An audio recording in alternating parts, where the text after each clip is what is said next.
CoCoTALK would like to thank the patrons who sponsor our show, so our heartfelt gratitude goes out to Al Hartman, Alan Murphy, Alan Huffman, Amigos Retro Gaming, Blair Ledoux, Brendan Donaghy, Brian Wiesler, Karen Anscombe, D. Bruce Moore, Davey Mitchell, Diego, Eric Canales, Glen Hewlett, Graham Vebke, Grant Leedy, Henry Strickland, Jason Downs, Jenna Farron, Ken Reichert, Kyle Etter, Malfunct, Michael Pitsley, Rick Hewlin, Paul Fiscarelli, Paul Shoemaker, Paul Thayer, Rob Inman, Stephen Wagner, Steve Batson, Steve Rasmussen, Terry Steen, Terry Steggy, The Backyard Shed Gang, Tom C., Tom S., Tim Lindner, Tom Heron, and Tony C.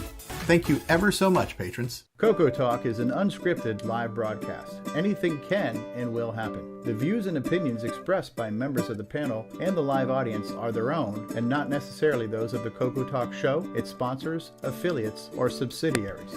Open minds encouraged, sense of humor recommended. If any off-color comments were made, we're sorry. Hi, this is Dale Lear, designer of TRS-80 Color Baseball, and you're listening to CoCoTALK.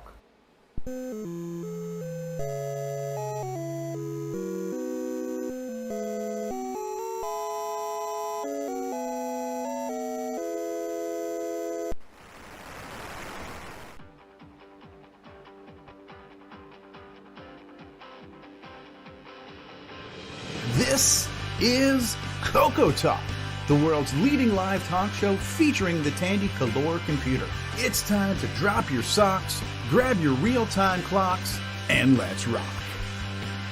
CoCoTALK is rocking the 8-bit world, keeping the Tandy flame alive. We may be mocked, but we'll never stop, 'cause CoCoTALK is rocking the 8-bit world.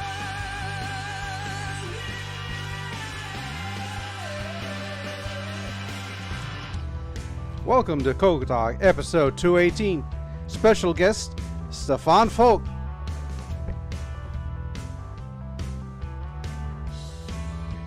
God, that's loud. CoCoTALK is rocking the 8-bit world, keeping the Tandy flame alive. We may be mocked, but we'll never stop, 'cause CoCoTALK is rocking the 8-bit world.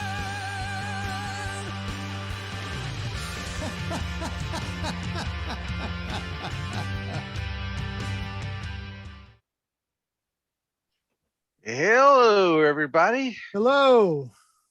Hello. So we are all here. Sorry. Who's got the match? Set the dumpster on fire. I got a lighter. Match. I'll lend you.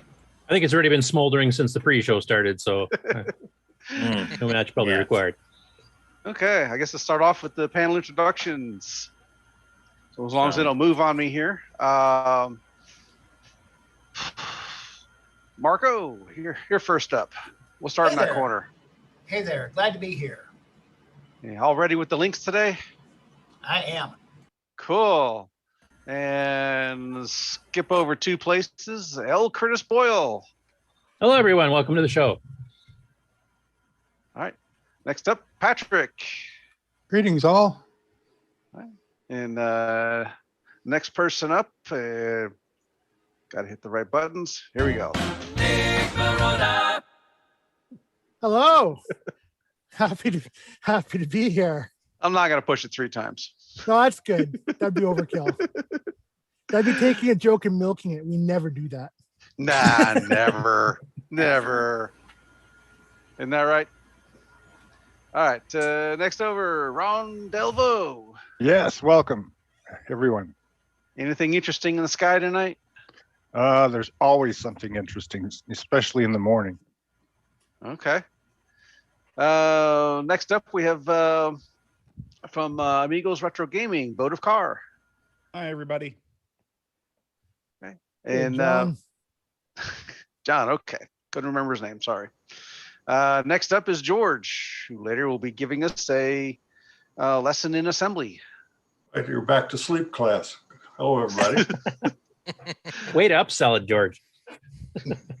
We try. And then the man who has all things switches, Jason Reichard. I've got my Mark Overhoser endorsed magnifiers. I've got a cat here ready to go, and last but not least, I have a Diet Dr. Pepper. So I'm In set honor and of ready to David go. Ladd. Ooh, yeah. Sir David. All right. And Before we get to our guests, I just want to mention one thing. I just came out of the chat. Salvador Garcia says, fantastic. We have a tornado warning for the next 15 minutes. We're ready to make a run for the crawl space. So best of luck, Salvador. Hopefully that does not happen. I thought I'm the only one that gets tornado warnings. Tell them to turn CoCoTALK up really loud so you can hear it from the basement. I don't know. Does a dumpster fire sound the same as a tornado? I'm not sure, but Sirens. Anyway, sorry, go ahead. Okay, so special guest, Stefan Vogt. How you doing? Oh, Glad I'm you could fine. join us. Thank you, guys. I'm happy to be here.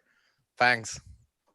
So as we mentioned, we put up a little teaser from Stefan as well. But basically, you live in Germany and you make text adventure games based on the Infocom Z or Z engine for a multitude of retro platforms. So I wanted to start the interview by just kind of going back in time a little bit. So how did you first get into computers, I'm assuming as a youth? And what was the first one you ever used and what was the first one you ever owned? Yeah. Yes, you're right with your assumption. It all started in the youth. In the year 1986, to be precise, the first computer I had was a Commodore 64. Germany was kind of a Commodore country. There was not a diverse ecosystem of home computers like there was in the UK, for example. So you either had a Commodore or you had a Schneider, which is Amstrad's brand in Germany, a Schneider CPC.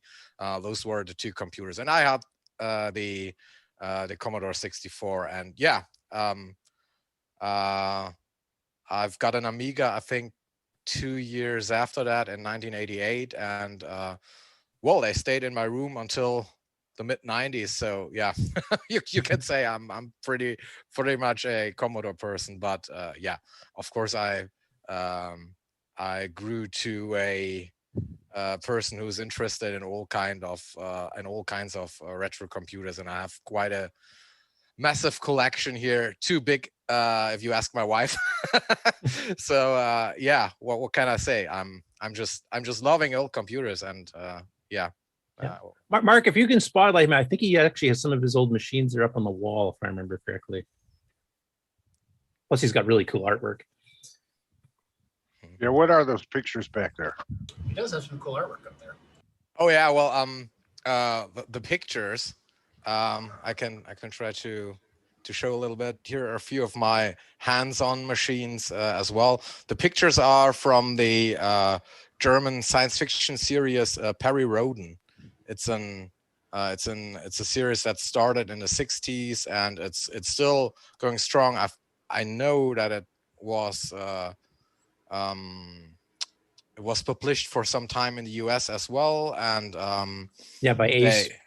Yes, and I think in Canada and in the Netherlands. They're still big in Brazil. And so what you see here are all images from the Perry Roden series, and and there that's a poster from Tim Gilbert's. I think I saw him in the chat.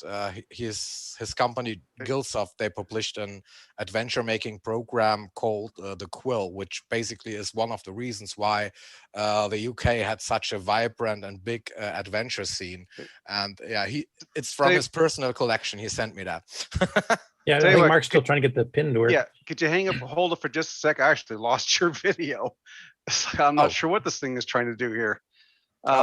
You're on Zoom, but the broadcast, I'm not sure what's going on here. I'm now finding the right buttons. There we go. Don't worry, this is a professional show. We've got it under control. Professional in air quotes, I believe. Okay. So I found a button to put you on the full screen. So if you could start with show the posters again, because I don't think anyone else saw that.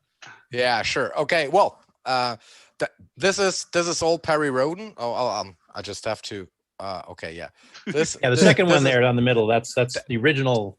That's the iconic one, and I still got it. I got it on my arm as well, as you can see here. So yeah, I'm kind of a fan when it comes to Perry Roden. They even did an interview with me, I think, three years ago, because I have Perry Roden tattoos basically everywhere, and so they just wanted to know more about that crazy guy who's having their artworks in their skin, and yeah, so I'm a big fan, and yeah, those artworks are just beautiful, and they work well with my computer collection. And yeah, and what you see here, I mean, that is an old Atari game. This is this is Perry. Yeah, I'm just my brain doesn't get that right. This is Perry Roden, because it's mirrored. This is Perry Roden as well. This is the poster from the original release of Hibernated, which we published in 2018. It started as a game written in the adventure engine, the Quill, which Mr. Tim Gilberts and his company Gilsoft published in 1984. And this is an advertisement poster from the Quill. The Quill basically was published as Adventure Writer in the US by a company called Code Writer, and I think I'm not sure which version they published. I think for the Atari 8-bit probably, and I think the Apple II as well. Yeah, it was a pretty popular tool because it allowed you to write adventure games without knowing anything about machine programming, and that's why it spawned such a big fan base and a large collection of adventures. And yeah, nevertheless, this is a poster that came from the personal collection of the man himself, Tim Gilberts. I'm very thankful to have that on the wall. Yeah. And just for those of you who haven't heard of Perry Roden before, it's a serialized space opera is probably the best way to describe it. I think it started in 1961. Ace in the United States and Canada published the first 125 books, and basically it's a magazine format, I believe, in Germany. But it's well over 3,000 issues of a continuous storyline that goes through millennia and millennia. And there's story arcs that take 50 books, etc. And I think it's published weekly. It was done in the States by Forrest J. Ackerman. His wife, Wen Dane, translated it from German to English. And they also threw in a lot of like really old 1920s and 30s, old pulp magazine science fiction stories in the backs of the books too. And I was a huge fan and collector of it. I actually had almost the entire American series at one point. So I was quite surprised when we first did our preview interview here that I actually saw Perry Roden. I actually recognized him on they're from the covers of the original books. So yeah. I mean, the series is still very strong here in Germany, and and in a few other countries as well. They're very big in the Netherlands and in Brazil, and probably some other countries as well. I know they're popular in Japan too, which is surprising because normally in Japan you're spoiled by manga and visuals, and but they're really into the series. And it's it's the world's longest running science fiction series, bar none. It is. Yeah, it is. And one thing, fun fact, I've bought these posters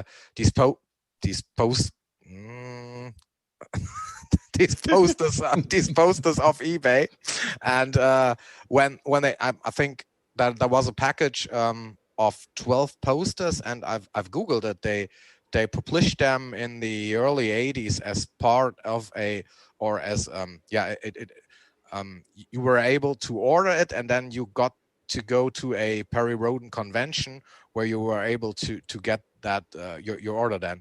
And when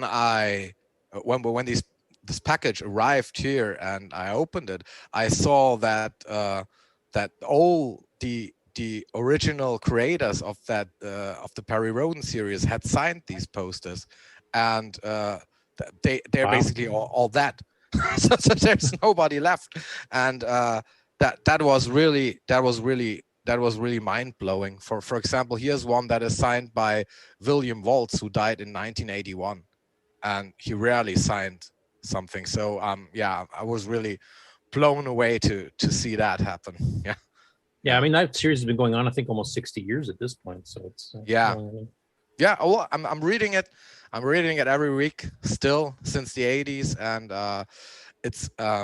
it's really a great and sophisticated series. It's not that it's, I mean, it's the very old issues. They were just, I would say, regular science fiction, which probably fit well in that time where it came out. But yeah, it was a bit more simplistic than the yeah. But anyway, I don't want to spend the whole show talking. No. But it's really a sophisticated series, and actually, and to get back to my games, actually a major inspiration for Hibernated, and the games are right. Yeah. Well, speaking of games, so the next part of your history I want to get into is how did you, and what was the first one you ever played of an actual text adventure game? Like what got you into text adventure games in the first place? Because you said you first got your first computer in '86, so that's at the time some graphical adventure games were already coming out at that point. Yeah. And of course, the Infocom ones are text based. So what brought you? What lured you into doing that? And then especially what later on lured you into writing your own? Yeah. Okay. I do remember the first adventure I ever played. It was from Melbourne House, and it was called Castle of Terror. Quite a cool game with graphics. You basically were in a village, and you had to get into a castle where a maiden was held by a vampire, and so. Yeah, it was a very inspiring experience to play this game back in the day. But to be honest, when I got my Commodore 64, I think I was 8 years old. English was not the problem. We learn English early in Germany, so. That worked well, but the issue actually is your mind needs to be ready for such games, and I mean especially for the Infocom stuff. That's why I didn't get into Infocom stuff before. I know I don't know, early 90s probably on the Amiga. I rarely played an Infocom game on the C64, but yeah, the first adventure game was Castle of Terror. And yeah, a few others followed, and yeah, initially I thought that adventure games with text and graphics were the best that could ever happen, and today I think different. I mean, I wrote a text graphic adventure with one of Tim's engines 1.5 years ago. It's called The Curse of Rabenstein. It's a horror adventure, and yeah, but I think the mind draws the best pictures, and that's why I love the Infocom games so much. I mean, it's all about prose and getting your mind into the place where you're able to yeah, imagine all those great scenes, and yeah, it's, yeah, I don't know, I really like text only games. And yeah, to your third question, when was the first time I decided to write an adventure on my own? I think in the early 90s I had one try on the Amiga with a system that was available back then. It was nothing special, and yeah, but I soon found out that you as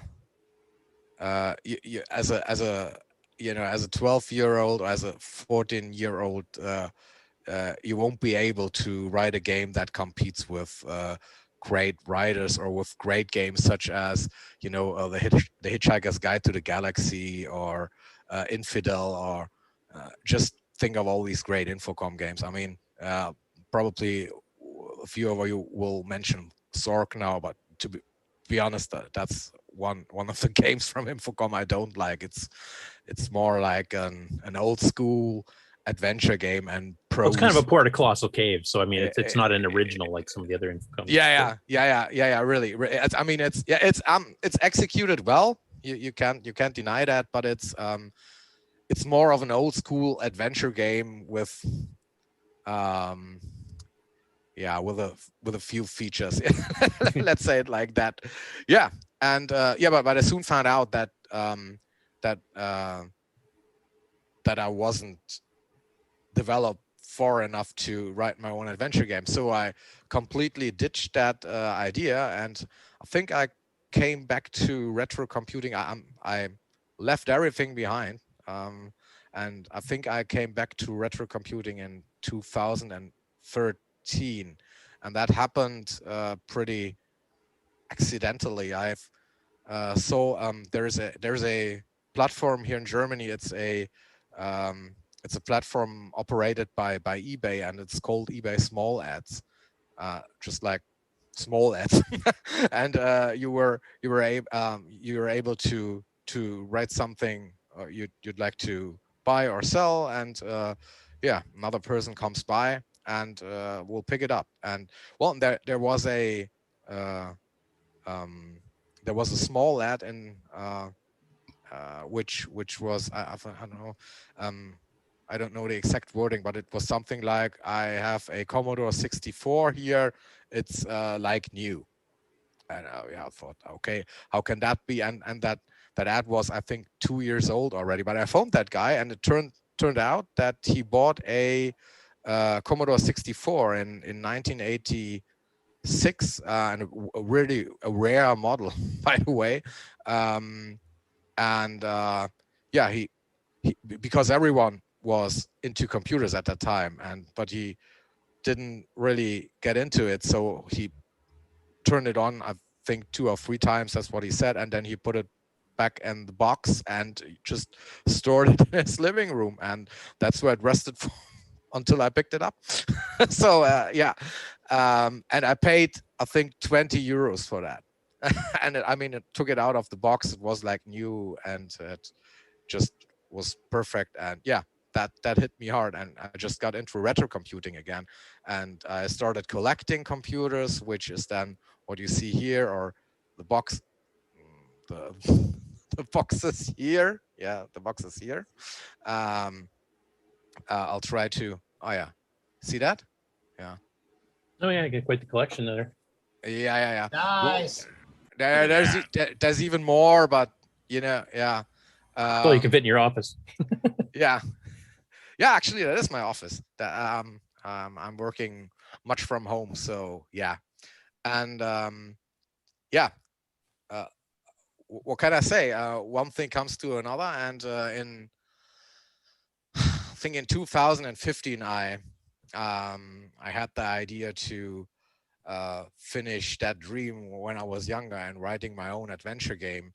And in 2016, in 2017, I actually started with it, and I was doing quite some research before, because I wanted to know what I could use to write the game. I'm not good at assembler. I know assembler, and I'm a programmer, so I could do something in C or another language, but I really suck at assembler, so that wouldn't be my weapon of choice. And I said to myself, why reinventing the wheel? So I just had a look at the systems, and that was when I stumbled upon Tim Gilbert's and his adventure systems, and I had an interview with him, which had been published on my website. And what then grew is a wonderful friendship. We're still chatting regularly, and I've used basically his adventure system and an unpublished version, by the way. That's pretty crazy, because what he also did, he did not only sell these engines to the crowd of people who wanted to write their own homegrown adventures. He also wrote customized engines for companies. And so there was that publisher in the UK called CRL, and they had a game that was called Bugsy, and it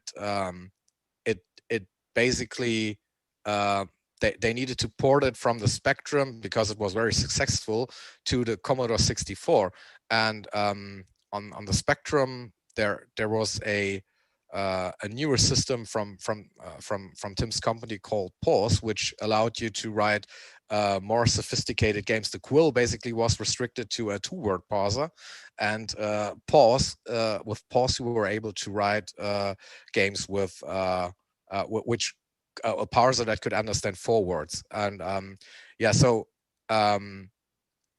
but that system was not available for the Commodore 64, so they used a special version of the Quill which understood 4 words, and that was never published before. And when we did the interview, he gave me that special version, and I used it to write the first version of Hibernated. And and I'll just mention, actually, Tim's been active in our chat here while you've been talking here. So he's got some comments like, some would say our systems made it possible for hundreds of bad adventures to be made. Yeah. Lucky the system is not in the Dragon CoCos we originally planned. And Stefan's are not those, though they represent a real quality product. So he's obviously impressed with your rating on the game. So thank you so much. Oh, by the way, I'm not sure if Tim already saw that. This is a tattoo. It's a tattoo from the Illustrator, which was the software from Gilsoft that allowed you to add pictures to the Quill. So I'm already that crazy.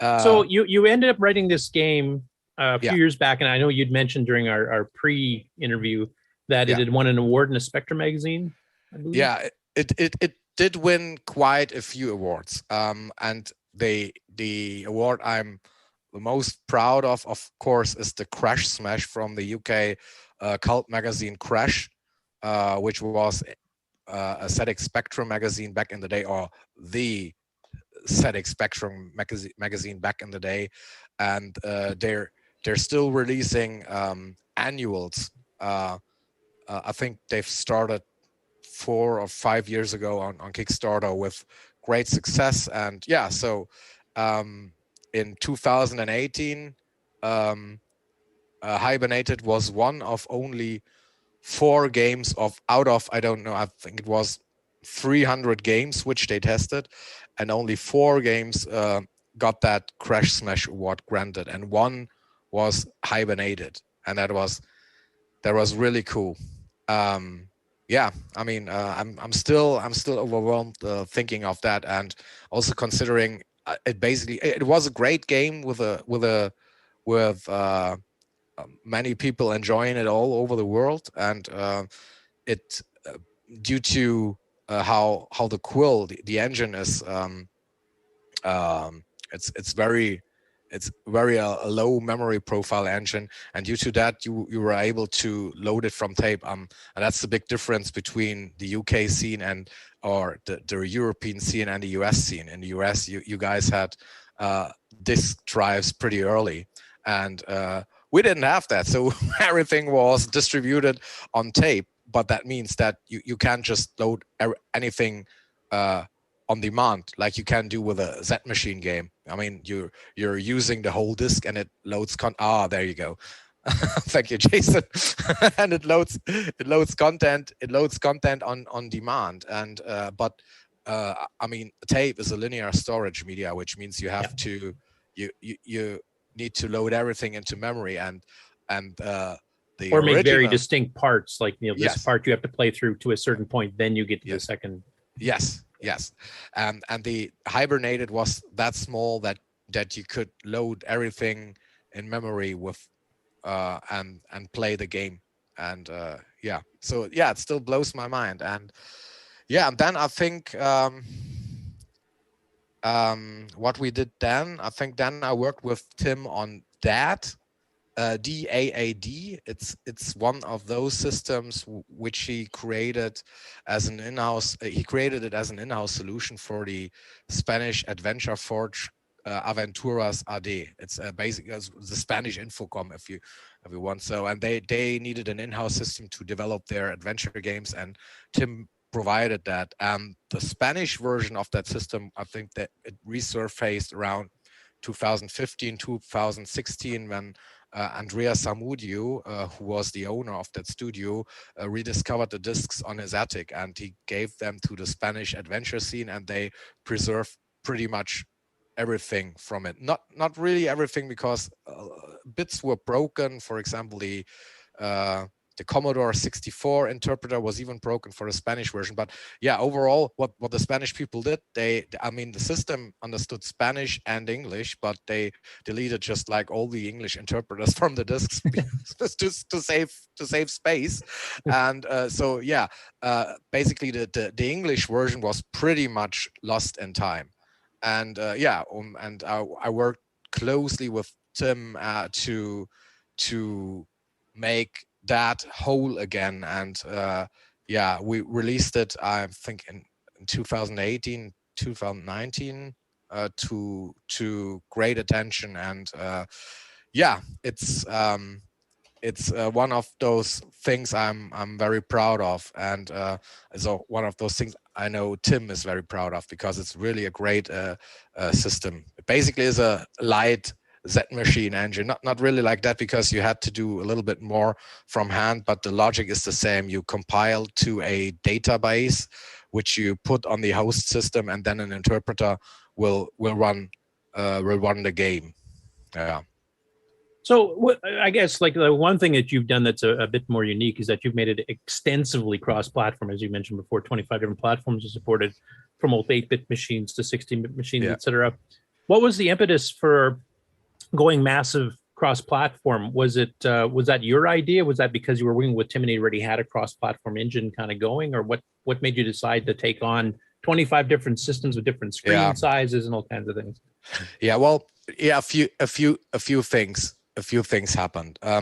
One thing one needs to consider is that basically when it comes to Infocom style adventure games, there are basically two scenes. One is the interactive fiction scene, who developed from the 80s and 90s to what they are now. And most of the games today are, I would say, more art than anachronistic, and rarely there are Infocom style games released these days. And the other is the retro scene, who still is longing for those great Infocom gray box style games. And and I wanted to satisfy the scene with that. I mean, I've been cited when I released Hibernated, I've been cited to having reignited and resurrected the adventure scene. I don't think that's the case. I rather think that Hibernated got quite a few attention, so people say that's the case, but in reality, I mean, the adventure scene, it was there all the time. Only when Hibernated came out, it got quite more attention. I kind of got a boost, Yeah. So quite a few things were going on, and but in my heart, I always wanted to create Infocom style games. And while that is a great system, that has a completely different purpose.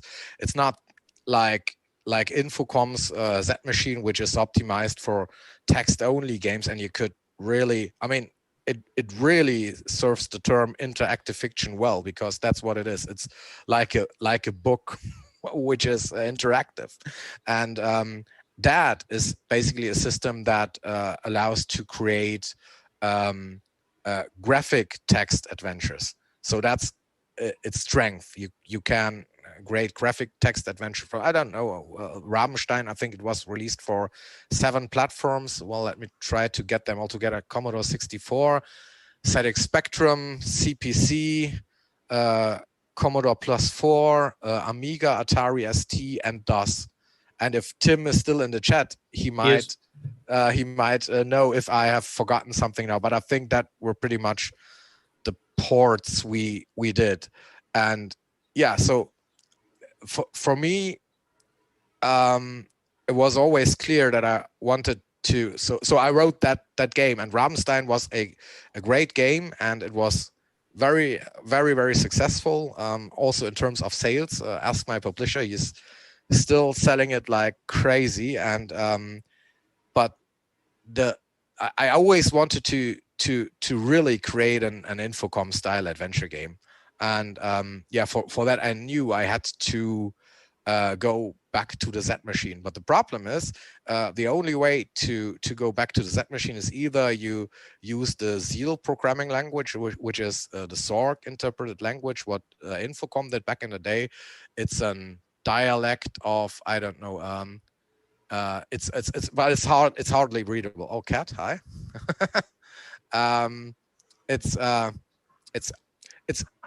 not like modern syntax which I would enjoy working with, and then there is Inform, which Mr. Graham Nelson created. The problem with Inform is that it grew with its user base, so at some point it was not able to target old systems anymore, because the Inform library was just too big to be run on an old school system. And yeah, so what then happened is then came two crazy people around, Frederick Ramsberg and Johan Berntsson. They created an Z machine interpreter for the Commodore 64 called Osmo. And afterwards, they created a library called Puny Inform. It basically takes the Inform compiler and points it to a small library which is optimized to run well on old machines. And when that happened, I knew I could now come back to my dream in creating an Infocom style game. So I've I basically was an early adopter of Puny Inform and forged the system with them, mostly with my feedback, because I didn't active develop it, but I've made suggestions, and those guys were keen to adopt them. And so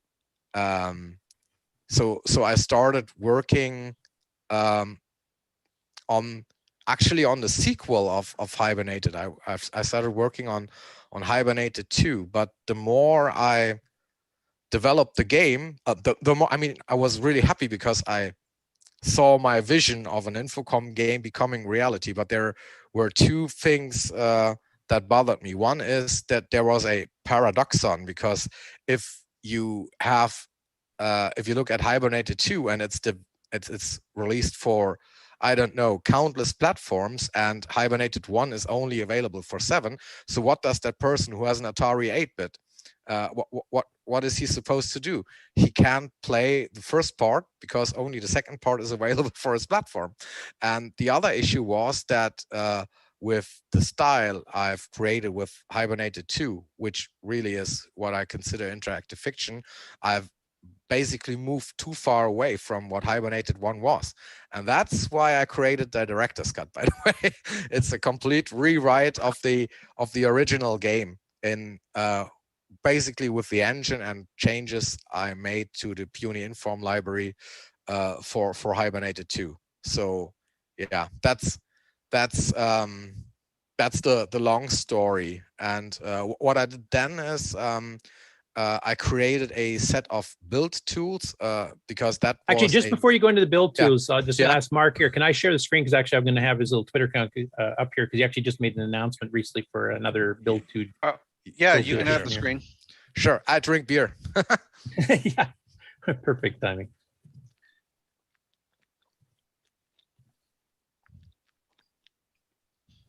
So, okay, so if everybody can see that here, it shows is about Puddle Build Tools 1.2, most prominently making it possible to bundle a Z5 story or Z5 story file for the Apple IIe. So I guess a couple things there. A Puddle Build Tools is what you use to make the Infocom games for the various platforms, correct? That you wrote yourself? Yeah. Yes. And then for those that don't know, the Z5, Z5, that's a different level of the Infocom interpreter. Like there's different numbers, and the more advanced ones have higher numbers. I'm presuming that's how that works. Yes, exactly. Yeah, the thing is when Infocom through their their history as a company. They tried to write games that were better than the games they published before. So they had quite a few formats which they or revisions of the Z machine that allowed them to go beyond limitations. And there is the Z machine version 3, which was basically the version that I think it was 1982 or 1983 when they started pushing out version 3 games. And then when more sophisticated games came out, such as A Mind Forever Voyaging, for example, that is a Z Machine version 4 game, a format that is rarely used these days. And and I think in 1985, 1986, they then created those solid gold games, which were advanced versions of their greatest hits, like Hitchhiker's Guide to the Galaxy, which comes with they had a help system which you were able to order from them, which was basically like a clue system. And the Z Machine version 5 format, or they better said the solid gold releases had that clue system built in. It was very, very, very sophisticated. And so but the problem is there's not for every platform a Z version 5 interpreter available. And I've added the Apple II as a target now, which happened yesterday. At least I released it yesterday. So and I think the CoCo Dragon version is the 3 version currently as it stands. Correctly? Yes. It's a free version. I don't know if Infocom ever released a version 5 interpreter for the CoCo. I think not that we've seen. A few people have done some, we'll get into that a little bit later too. Right now I'm just showing a screenshot of Hibernation actually here on the CoCo /Dragon, kind of showing it. And that's based on the Z3 interpreter. Yes. But some people have gotten the Z3 interpreter and they've actually gone through and backported a few games that weren't officially released for the CoCo. And of course, there's some homemade ones and stuff too. And you're using the same engine as far as I can tell. And there's been some patches to it by some people, which I'll talk about, like Ed Snyder, Zipster Zone, who makes the Gimme X, etc., that a lot of our viewers are familiar with. He made one for the CoCo VGA, which is a hardware add-on card for the CoCo 1 and 2 and the Dragon, if you fiddle with it a little bit. That will let you run a 64 by 32 true upper lowercase screen. So he's actually ported the engine over to that, and he's actually made releases of pretty well every Infocom game that ran on Z3. He also found several versions of that engine too, so we kind of made sure he got the latest one, because there were several versions for the CoCo that were released over the years. So he's got the most up-to-date one there. But that engine port has been done. So that was one of the reasons I wanted to ask about the multi-platform, because as we can see here, this is a standard 32 column. It has the inverse text bar at the top for your status line, etc. But we've got some other options now too. Like the CoCo VJ, that engine's already done. So if that's something you wanted to support for the people that have the CoCo VJ, it would just be a matter of installing the new version of the program on the disk. And basically the same story files, I assume, would just run, because that's what he's doing with all the other ones. So you can fit a lot more on the screen at once. I know Nick Marotta, who's on the call here, he was trying your game out a little bit last night, and he was going, geez, I wish we had more screen resolution on there than 32 by 16. So he's actually toying with the ideas, no commitment or anything here, but toying with the idea of making a graphics driver for it to run on a 64K CoCo, because these actually will run on 32K. Where you can actually run a graphics screen, then make your own font. So he's thinking maybe doing like a 42 by 21 true upper lowercase screen to do it in graphics mode. And I'm contemplating doing a full Infocom interpreter for Nitrous 9 for the CoCo 3, where you can do 80 column, you can have windowing and all kinds of fancier stuff on it. More similar to, say, the Mac version that you've got screenshots of on your site. So there's a lot of interesting things that could be happening there. I do have the CPM version of it on the Nitrous 9 Ease of Use, which is a project that I'm and Bill Noble are kind of in charge of. And we actually have a CPM emulator on there, so it's actually running the CPM native version of those games. And I'll have to try Hibernated and see if that actually works there or not. a few of the platforms I'm supporting are basically CPM based or work on CPM logic. For example, there is a one version which happened directly before I ported it to the CoCo. It's the SAM Coupe. It's a it's a that's the one that Retro Computer Roundtable, the last 2 episodes, has been joking around doesn't really exist because it's too weird of a name for a computer. Yeah. Well, it does exist, and there's still a user base for it, and there is an operating system for the coupe that is called ProDOS, and the guy who's doing it, Chris Pyle, I've been in touch with him, and he and Samster Dave, that's his tag on Twitter. They helped me in understanding more about the system and helped me make at the SAM target to the build tools. But just to answer your questions, what the build tools are, I mean, with the Infocom, with the Inform compiler and the Puny Inform library, I'm able to create a Z machine file, whether that's version 3 or version 5. I can define that with a command switch, so that's not a big issue. But the thing that is an issue, and you surely want to automate, is how do I get that now on a disk and can run that in my favorite home computer? And that's where the build tools come into play. They basically, the build tools are a wrapper for the compiler, and you're entering a command, and then they will the build tools will generate 25 ready to use disk images in under 5 seconds. So it's really if you see the platforms I'm supporting, you would think, wow, that's a lot of work. How he's doing that? Well, I automated the process. That's how I did. I invested probably half a year in developing it, but now I just hit a button, and if I want to release a new version, yeah, I'll just write it in my code. I save it. I hit compile, and there you go. 25 new disk images, and then I hit bundle, which is the second script that's in the build tools, and it puts everything together in a wonderful little zip file, which I just can upload on wherever I want to upload it. It's an automated process, so it really goes fast, and that's the trick, and that is what the build tools are. So they take away the burden from you in getting the disk image ready, finding the right interpreter, putting the file on disk. Everything's automated. Yeah. Tim actually mentions, he says we now need a Dragon Plus version because now the card's available for sale again, which is actually one of our news items later on in the show here, because the 80 column card for the Dragon's back out again, and you can buy it in kit form. And some people have posted the links for the 64 column Infocom interpreter that Ed Snyder did for the CoCo VJ we were mentioning earlier as well. I'll have a look at that.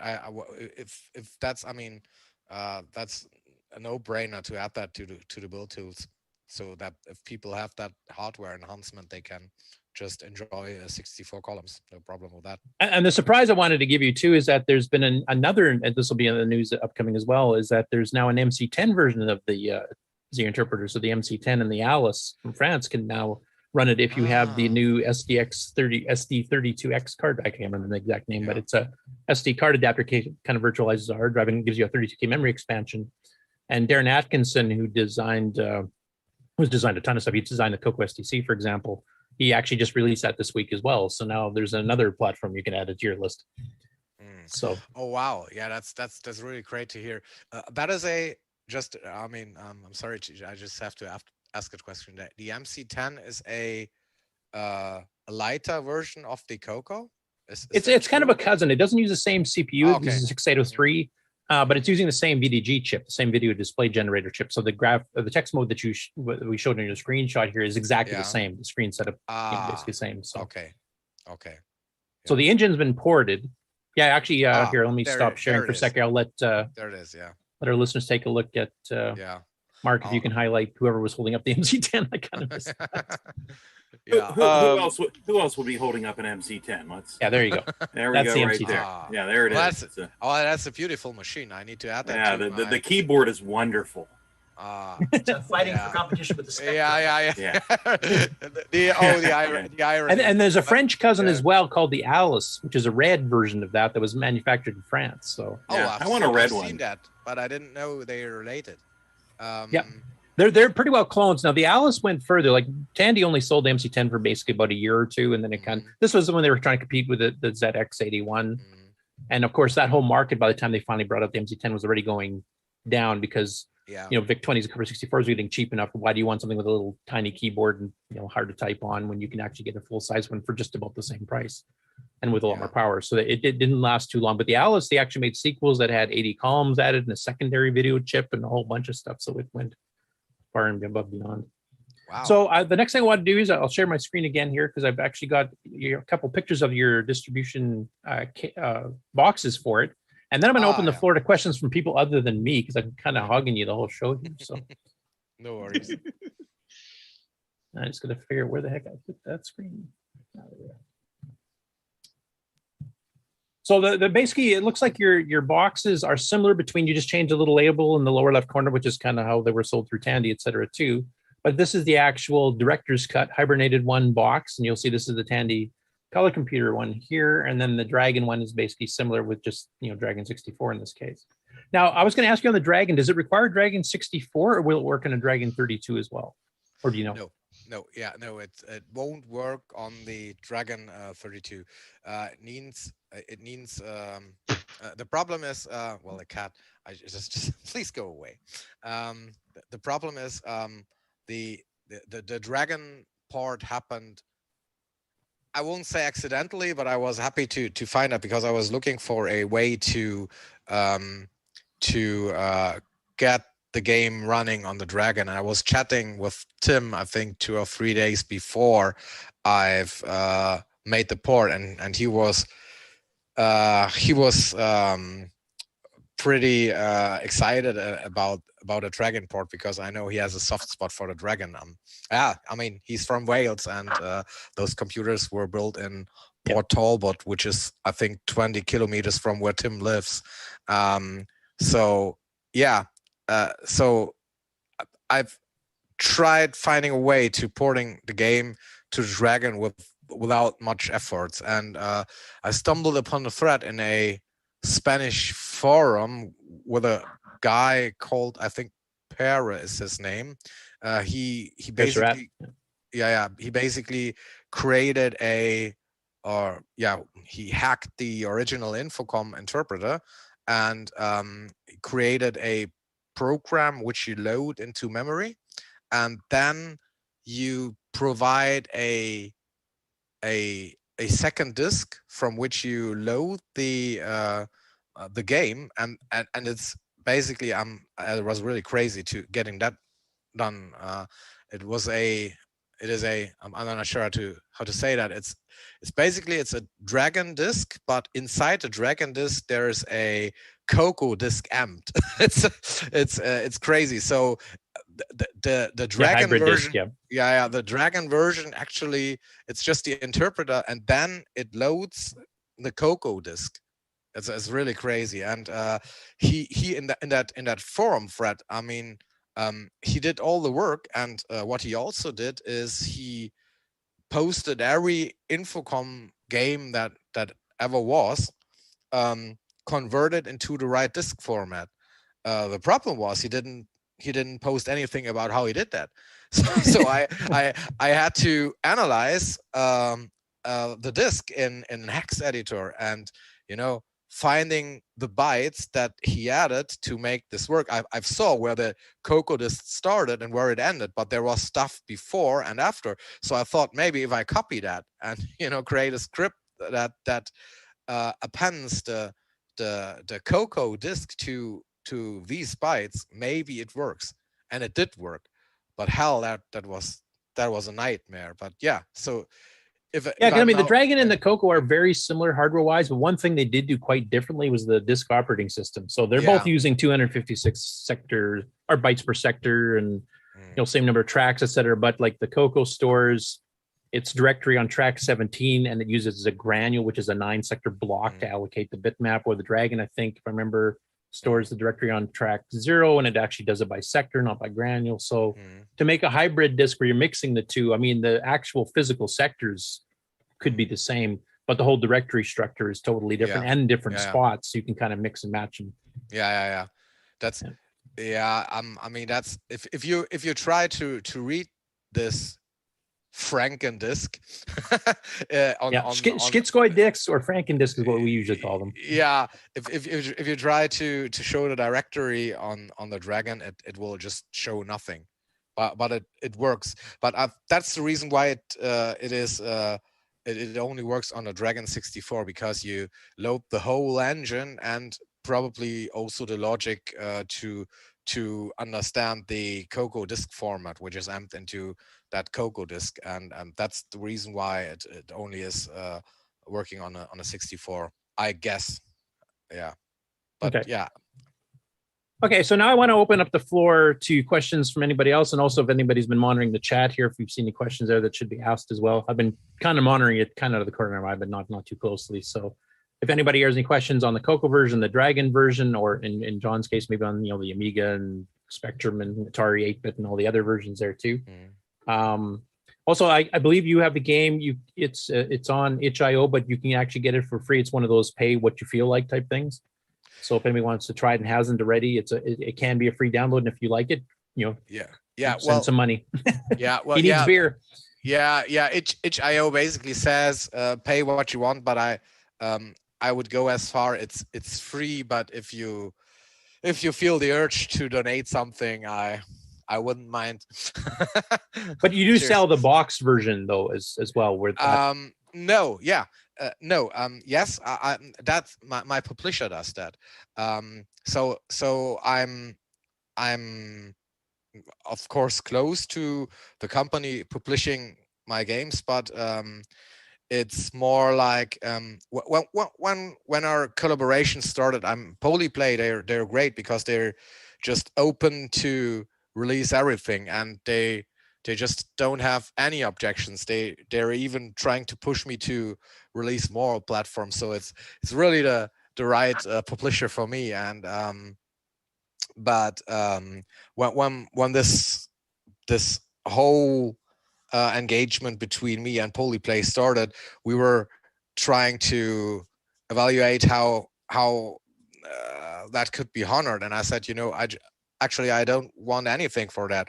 If you give me a few boxes for free every now and then when I need one, that would be fine. But if I'm getting earnings from that will confuse the taxman. So just keep that for you. So it's kind of for me. It's actually a non-profit hobby if you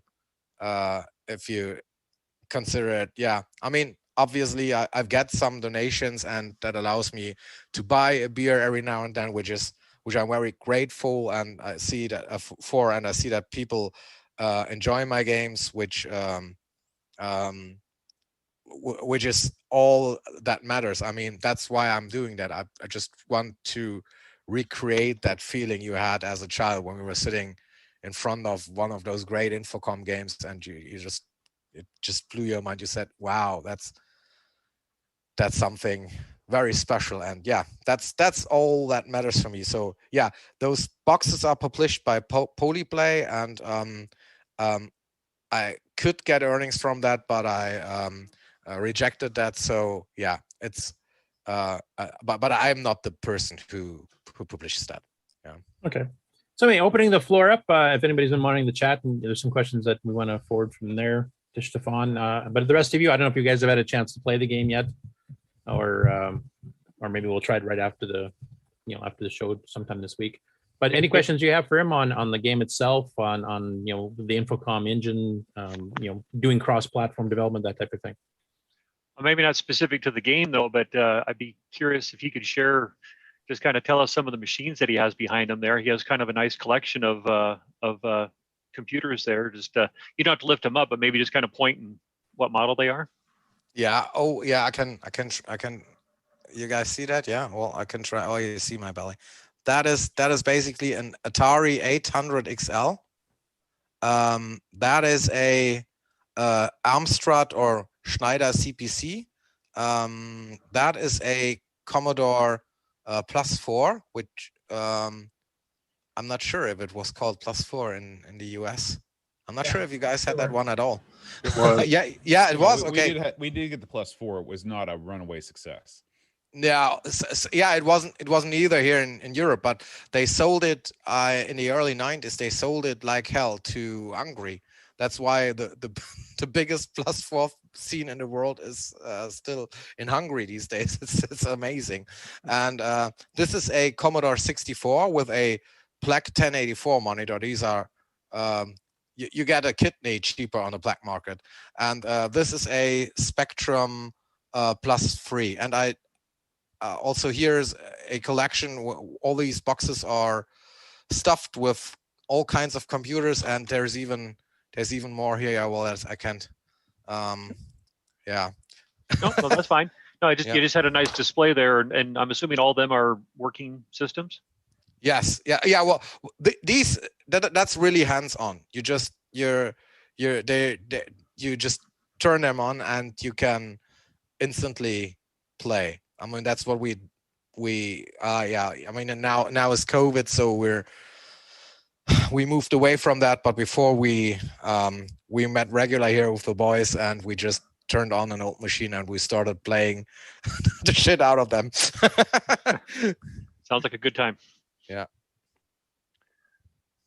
Hey, Stefan, I thought possibly that with your sales that you would be like Nick Marotta's on our side, and you'd be driving like a Ferrari or whatever. What do you drive? No, well, yeah, I'm driving a Volvo, but it's an XC60. But it's but I have to. Germany. No, now it's a company car, so it's not my private car. The company gives it to me, so I'm allowed to drive it. But I couldn't buy a car from the stuff I'm selling. I mean, it's the donations are cool. If you're releasing a new game, you're always able to get something out of it. For example, when I released Rabenstein, I've got that many donations that I was able to join the second Kickstarter of the ZX Spectrum Next, and I was able to buy that machine solely from donations. That was really, really amazing. But yeah, you're not getting rich. Well, I'm not getting rich. I'm not sure. What about my publisher? He's probably happy that I don't want anything of the share, but yeah. and just to clarify, Nick Marotta's Ferrari collection is kept in his desk drawer. Oh wow! And I got 3 of them.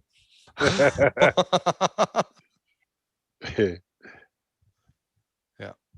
Buck in the chat, Buck Owens is asking if that's a C116 in the box.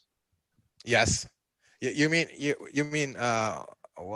somewhere back there. That one, yes. That is a C16, yeah. It's actually that's one of those rare finds where you're just scratching your head, asking yourself if that really happened. It's basically factory new. It had only been turned on once, and that was when I was trying to check if it still works. Yeah.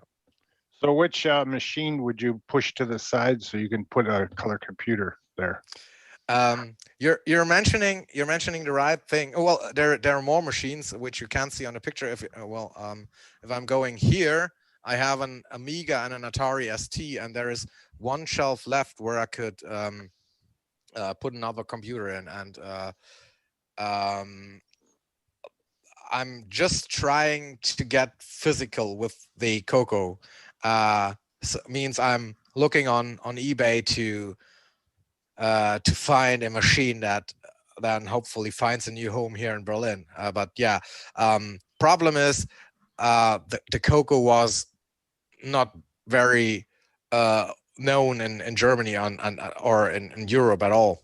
So that means I have to purchase it in the US, which is not a big deal, but still you need to find the right machine, the right seller, and yeah, take some time. But I'm looking forward to it, and I can assure you, when it comes here, it will have a spot here, and you will be able to turn it on and play it. But Buck Owens just offered he'll trade a CoCo 2 for that C116. So. Oh wow. I have a feeling you'll say no to that offer. Yeah, you're right. Don, you got a question? Yeah, this is about the kind of the history of Commodore in Germany. What was it that made the C64 and then later the Amiga such a dominant force in Germany? Yeah, well, the C64 or C16 to the C16 there's a story behind it. It did sell considerably bad. I mean, like really bad. But then Commodore was Commodore Germany was really big. They had their own factory in Germany. Machines were produced in Germany. They had lots of employees, lots of marketing, and all kinds of intelligent people who tried to push the business forward. And what they did is they basically had a clever idea. They thought, what if we sell some machines to a discounter? And so they approached Aldi, one of Germany's biggest discounter chain. And I go there every weekend. Oh yeah, okay, yeah. Aldi, like the grocery store, right? Yes. Yeah. And, basically specialize in groceries in this country, but yeah. Yeah. And what you see next to the +4 packaging there, that is the package that had been sold in the Aldi stores. They call it a basic computer learning course. That thing, yeah. And in that box there was the Commodore 16. There was a data set. There was a basic course, and I think they even put 2 or 3 games in, and a joystick. I mean, one of those really bad Commodore joysticks. I mean, really bad. But yeah, it sold so well that people just got into the C16, and quite a few publishers here in Germany, like probably the most well-known is Kingsoft. They released so many games for that machine, so that if you were not able to buy a Commodore 64 because it was very pricey, you were able to buy a Commodore C16, and you still were happy.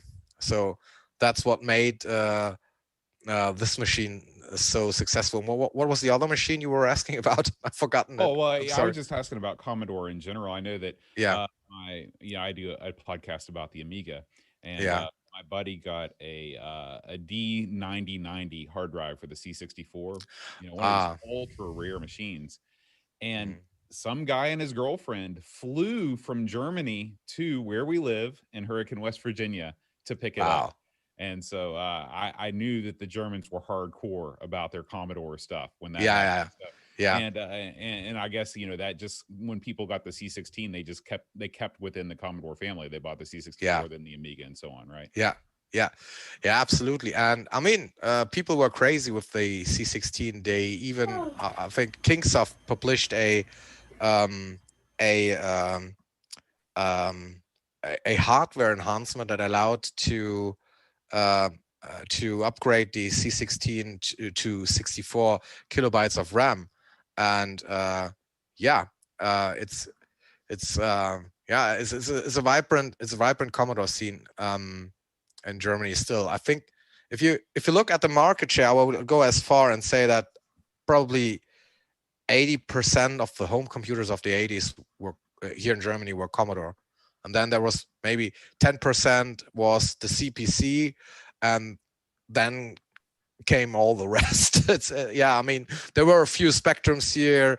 I've been on a sale in Berlin a few years ago, and I stumbled upon a large bunch of sealed Auric games, which were sold in a radio store, but nobody bought them because the Auric was so popular over here. So there were all these computers here, but I mean, if you had one of these, you were basically screwed, because Germany really was a Commodore company.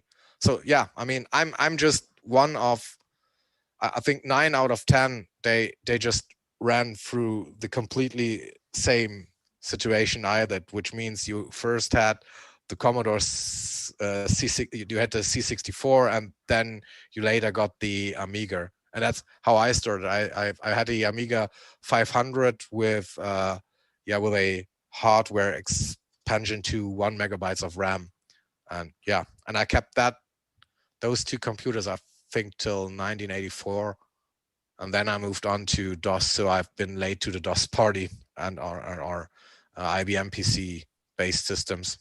So you didn't have Radio Shack there? No. No Radio Shack at all. No. Tandy. No.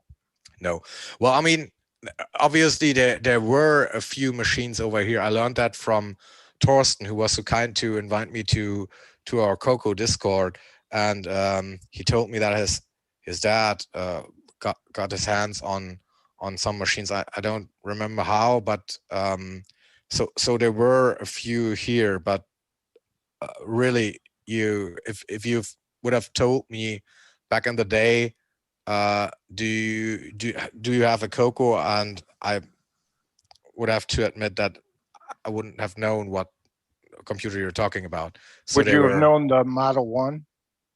No, they were. I mean, they were. I'm not sure if I know that they did PAL machines, but I think those sold in Australia, which is a PAL country. Yeah. Well, the CoCo 1 and 2 were sold in the UK even by Tandy, and then of course the Dragon was kind of a clone of it. Yeah, and there was a few European countries they sold it, and Australia. The CoCo 3, on the other hand, for some reason, Tandy did not sell that in the UK at all. That the only PAL version of that officially got sold was Australia. Got it. Yeah. Well, I didn't know that. No. I've never stumbled upon one of these. I think the most interesting thing I found like 2 years ago is that Sinclair, they sold a few machines in Germany, and the packaging is totally different from the UK packaging. The UK packaging is black, and this is actually the German packaging. That's the German Sinclair ZX Spectrum, the original one. You know, those with the wonderful keys, which people in the UK called that flash, because that's how it feels if you touch them. Yeah. And so, John Challer, there's a question from CoCo man Jason Reicher here. It said he didn't know that Hurricane, West Virginia, had an international airport. So how did the person from Germany manage to come over there to pick up the... It shows you how much you know about Hurricane, West Virginia. First of all, it's Hurricane, not hurricane. And that's the thing. You always know who's from here and who's not, because it's Hurricane. Well, I'm sorry. It's about a 4-hour drive. I haven't made the trip yet. I think there's an amusement park nearby, though. Yeah, Camden Park.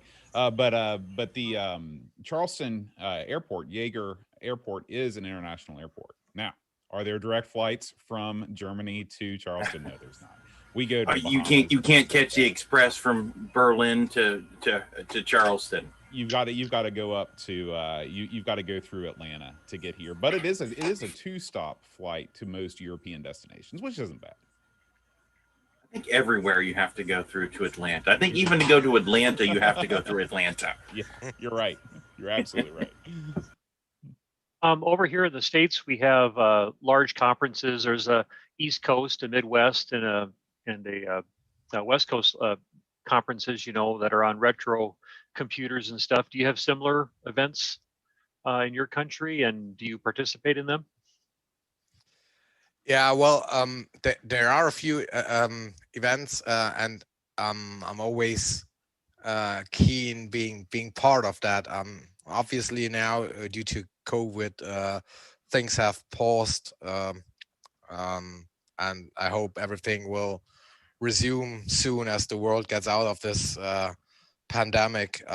But yeah, we do have a few events. There's the Vintage Computing Festival here in Berlin, which happens once a year. There is a community called Videospielgeschichten. That's a German word. It translates to video game stories. It's basically a blog about your personal history with video games. It's it's really a nice idea, and that community is meeting every year as well, and we're doing that in the FAMS, which is a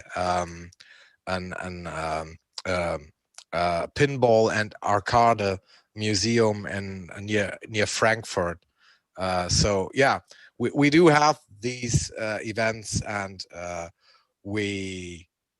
mean the scene is small. You always see the same people, and I know from Tim that the UK is very vibrant with these events as well. So yeah, we do that, and yeah, it's always a pleasure being part of that. Germany's got I believe the largest Amiga convention in the world. I don't think there's a bigger one than the one that's in Germany every year. I can't remember what the name of it is, but there's a huge one there, isn't there? Oh, really? I didn't know. Oh, I'm gonna have to look it up now. Yeah. Because John, you've been to the one in Ireland, right? Yeah, I've been to Amiga in Ireland, and there's always a healthy German contingent there. But I know that there's one in Germany that dwarfs Amiga Ireland. I'm just googling it now. I just sorry, but yeah, and I think Kieran and some of the other people, some of the other UK people, I think there is still Dragon shows, well, other than COVID, of course, in the UK still too. So, and Vintage Computing Festival, that's the name of the ones that Brian was talking about here. That we have a variety of them in the States, in different areas of the States at different times of the year type thing. So it looks like that's an international thing. I didn't realize it was the same name, Vintage Computer Festival, VCF. How about ham radio? NEUSS. I don't know how to say that. Oh, and that's noise. That's noise. Part of that's in pretty much in the west of Germany. Okay, not too far. Huge show. And how is it called? Is there a name written on it? Yeah, well, the last one was called Amiga 34. I think it's just however many years the Amiga's been around. Oh, okay. Do you guys have ham radio get-togethers? No. No. I know what it is, but we don't have it here, unfortunately. Yeah, Tim Gilbert's just verified in the chat. He said, yes, the Dragon meeting is usually annual in Cambridge and is a good 2-day event. Wow. So, Ron, you can't ask about WeFax this time. Nope, guess not. There are German hams. I've talked to them. They're out there, but I don't know if they have radio rallies like they do in the UK, or as we call them here in North America, ham fests. Yeah. Wow. So any other questions before we wrap the interview up?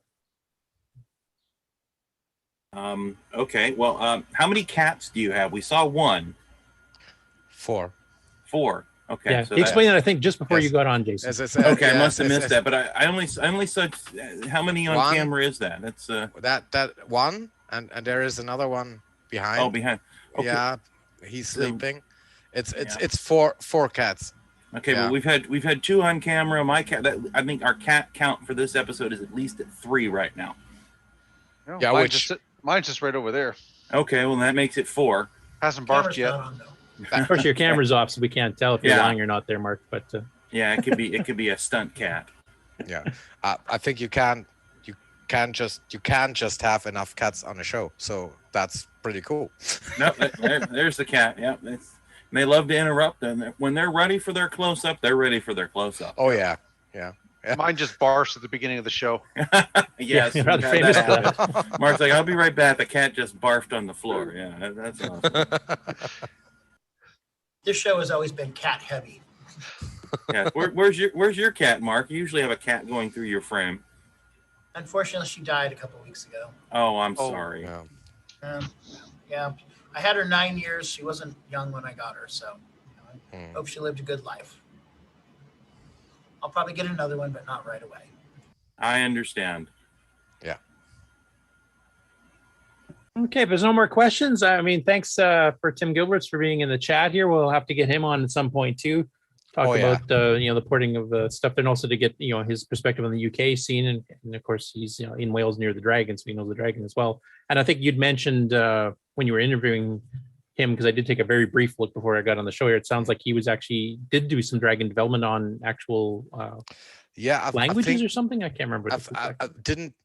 Tim? I mean, if you're still watching, didn't you do a Cecil dialect for the Dragon? Wasn't that published for the Dragon? I'm not sure, but I remember you did. There was an early Guildsoft release that was a programming language for the Dragon, or I'm confusing that now, but I do remember that. Yeah, because I mean, we were planning on doing a Dragon special. I think we've mentioned that a few times, and we're trying to get schedules. Of course, there's a pretty big time difference between here and the UK, and trying to get some UK or some European Dragon owners as well, and trying to have a big Dragon special with a lot of people there to help show us here in North America what the whole Dragon market was. Because here, the Dragon, there was a company in California named Tano that actually did manufacture for only about a year, and then they were selling off new ones for decades afterwards out of a warehouse somewhere. Oh wow! They finally finished selling them. Tano was in New Orleans, and the California Digital was the warehouse in California. Oh, sorry. Yeah, right. Yeah. But basically, it was only sold here in 1983, brand new for a little bit, and that was when the big video game crash hit, and then a whole bunch of things went under, and were no longer sold, like TI-99 and various machines, and that was one of the ones that kind of went goodbye, which is kind of sad because I mean it actually had some improvements over the CoCo at the time, better keyboard, a real parallel port, etc. So yeah, Tim, we'd love to have you on at some point to kind of go over some of both your current development, also your development from back in the day with the Dragon too. And we'll try to get you on that special Dragon episode. We're trying to get Steve Bamford and Kieran and a whole bunch of other people to get on there as well, to give us all of us North Americans here and Australians, I guess too, a really good perspective on the whole Dragon market and the whole CoCo/Dragon market in the UK. Because they had such a unique game development compared to us. There's a ton of, like the game we played this week is actually originally a Dragon game that'll be coming up on the Game On Challenge, and it's not like anything you'd ever see written by a North American, really. I mean, they had a unique perspective on writing games, and I think both can probably attest to that too, because they do a lot of UK machines like the Spectrum and stuff, and they just had a whole different mindset for writing games than we did in North America for the most part. That mindset was hard. That's true. Yeah, viciously difficult, I think is. Oh, you jumped one pixel over, you're dead. Type of thing. Pixel perfect, I think is one acting. Yeah. It reminds me that I still need to plug in my Dragon 32 at some point. It's a shame that I'm not able to show the other side of my collection here, where all the Infocom games are, and basically the top of that shelf is a large collection of UK computers, like every every ZX Spectrum that ever existed, and you got a BBC up there? No, I don't have a BBC here. I had one, but I sold it. But I still have the. Well, I can show it because that is not plugged in. So I have the Acon Electron, which was a cost-reduced version of the BBC, but there's a hardware enhancement for it, which is an SD solution that also adds additional memory to the machine, so it almost feels like a real BBC. And if you play the Hibernated BBC, or better said, Hibernated has been ported to the BBC and the Acon Electron, and those versions really don't differ. You really load them from the same disk, and it's a wonderful computer. I'm really loving it. So I don't have a BBC here anymore, but I do have the Acorn, and there is in the box there is a Dragon 32, which is in pretty good condition actually. When we do the Dragon special, maybe we'll have you on too, and then by that time you can switch your shelves so that everything on the other shelf is on this, up front where you can see it. Then, and we'll get a second look at your collection. Yes, we do that. Yeah. Anyway, big thank you for coming on the show. Big thank you for Tim for peppering us with some questions and comments in the chat there too. And we'll try to get you on for the Dragon special, which we're still organizing. So we'll let you all know when we get that. And anybody out here listening that is from Europe or the UK that was part of the Dragon scene either back in the day or has just rediscovered it now, send us an email to CoCoTALK at CoCoTalk. What is the address? .live. .live. Thank you. I was about to say .net for some stupid reason. So CoCoTalk at CoCoTalk.live, and just let us know if you want to be on the show here, and we're hopefully going to try to get that organized sometime over the summer here. I'd like to get that done because we've been talking about it for about a year now, and I would like to actually get it going. Send us the picture of your CoCo when you get it on the CoCo group. Yeah. Facebook. Oh yeah. You guys will be the first to see that. I promise. I'm just trying to find the best machine and then probably an SD solution. I'm sure there's one around, but I really haven't had time to get my head around what would be the best combination, if it's a CoCo 1 or a CoCo 2 or a CoCo 3. I will mention, if you're looking for an SD solution, the CoCo SDC actually works on both the Dragon and the CoCo. There's a little switch you flick, and then you can run it on both. So. Oh wow, that's cool. That's cool. Oh, that's good to know. Yeah, but I will share that, of course, with you guys as soon as the machine turns up here. Looking forward. It's what can I say? The CoCo really ignited a little bit of love in me. It's a great machine. I love it. Yeah. Okay, cool. And if somebody wants to post in a link directly to his itch.io site for getting the game that was featured this week Multiple from him. Times, but I'll do it again. Well, now that I'm highlighting it so people can see it on the chat. So, and I guess my one last question before we let you go, do you have your next game in design at this point? Yes. Yes. It's part 2 of Hibernated. It's Hibernated 2. And the thing is, it's not far from being released because I've started developing Hibernated 2 first, and then I've stopped with the development just to focus on the director's cut, which I thought had to be released first. And so the game, I think it's pretty much 80% is done already. So we will see that later this year on all the 25 supported systems, including the CoCo. Okay. Well, thank you very much. Thanks. Thank you for having me here. My pleasure. And feel free to hang around for the rest of the show if you want. And, pipe in some of the other things here too, or if you need to cut away to enjoy beer in quiet solitude. Then I'll just stick a little bit with you guys. Don't mind if I just plug out at some point for getting dinner because it's dinner time here now, but I'll stay a little bit with you. Yeah. Okay. So Mark, if you want to queue up an ad there, we'll segue into George's assembly tutorial. Okay. Oops. This thing did weird things. All right, here we go. Hi, this is Eddie Zerbinski from beautiful Quebec City. Vous écoutez CoCoTALK.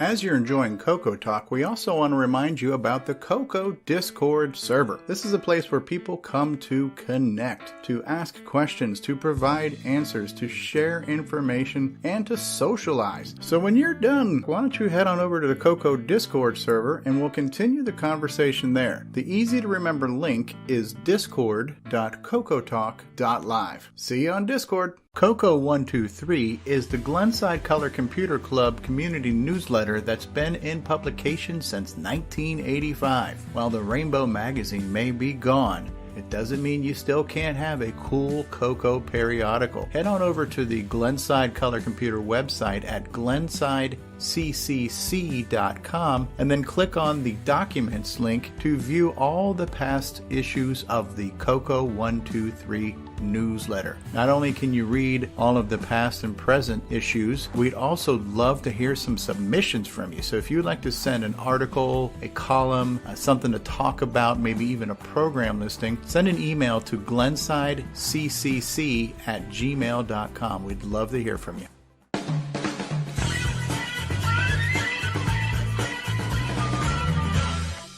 The CoCo World Map is a cool community resource where you can view coconuts from around the world. Head on over to map.cocotalk.live and see where your fellow coconutians happen to be living on the planet Earth. If you would like to submit yourself to be on the CoCo map, send an email to cocotalk@cocotalk.live, and we look forward to seeing you on the CoCo map.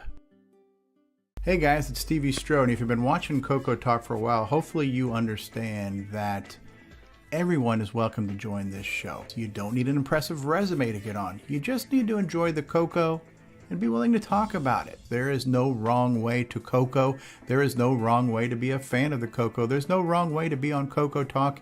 You just have to want to talk CoCo. So if you would like to join us, then reach out to us on our Discord server, which is discord.cocotalk.live, or send an email to cocotalk@cocotalk.live, and let's get you on the show and let's talk about the CoCo. Hi, I'm Tim, and you're watching CoCoTALK Live. And I'm playing Daggorath online like that idiot from the book. Can you dial back on the condescension there as you respond there? Oops. Hit the button a little too early. We're back. You know, we need a segment entry for George's segment. Yeah. We'll get our department on that right away. All right. We need a segment intro. All right. So George, you're up. All right, I'm ready. Okay, you can share the screen.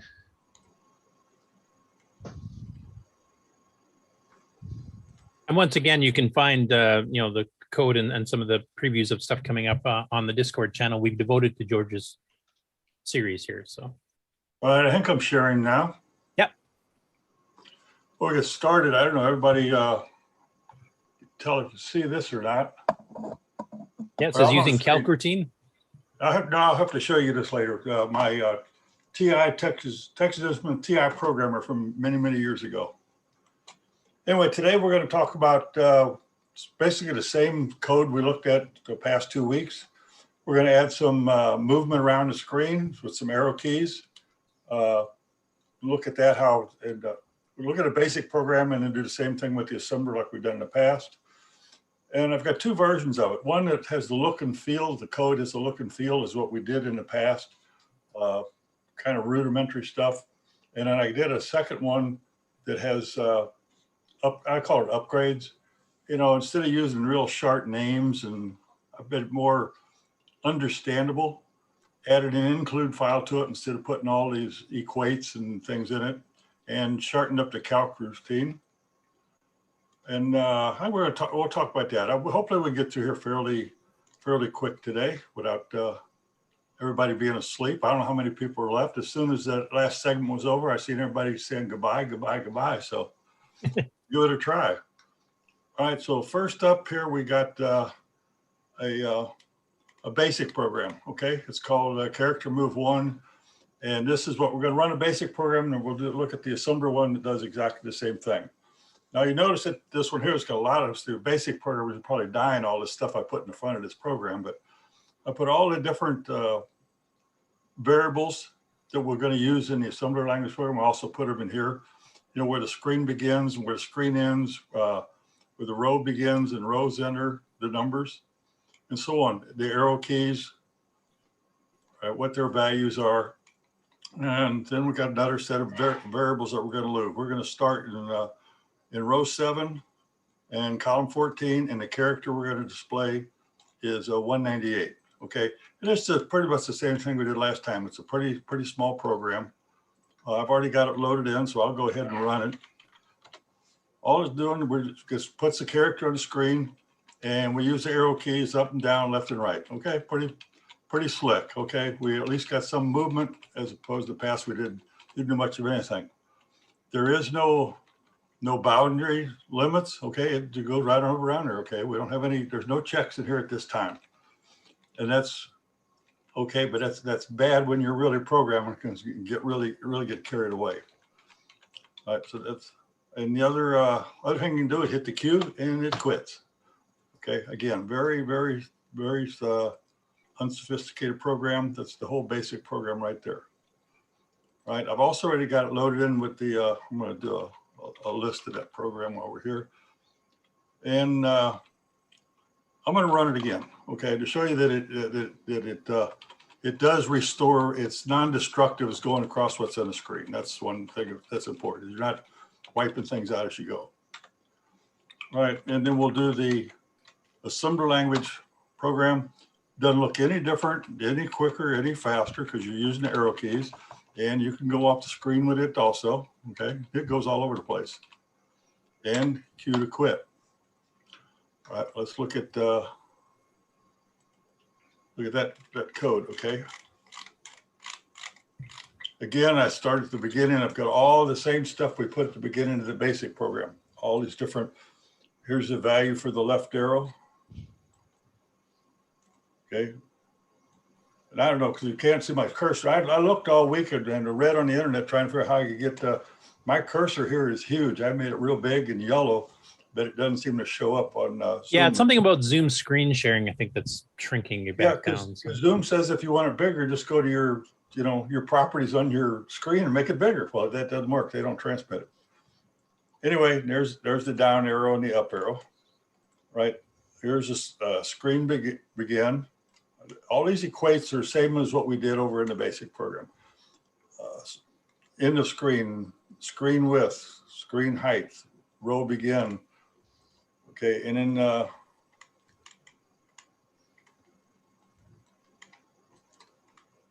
basically the same thing. Okay, I just trying to make sure which screen I've got here.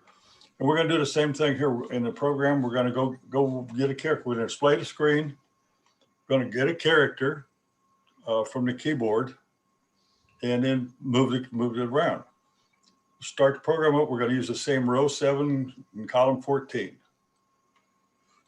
Okay, we get them and we store them into their variable. Now their variables are all defined at the very end of the program. You can put them anywhere you want. I always put them as a rule, I put them at the end of the program. Okay, we got our column. We got our row. We got our print position, or where we're going to poke it. Okay, and here's the character we're going to put on the screen. And then we got the previous character was on the screen.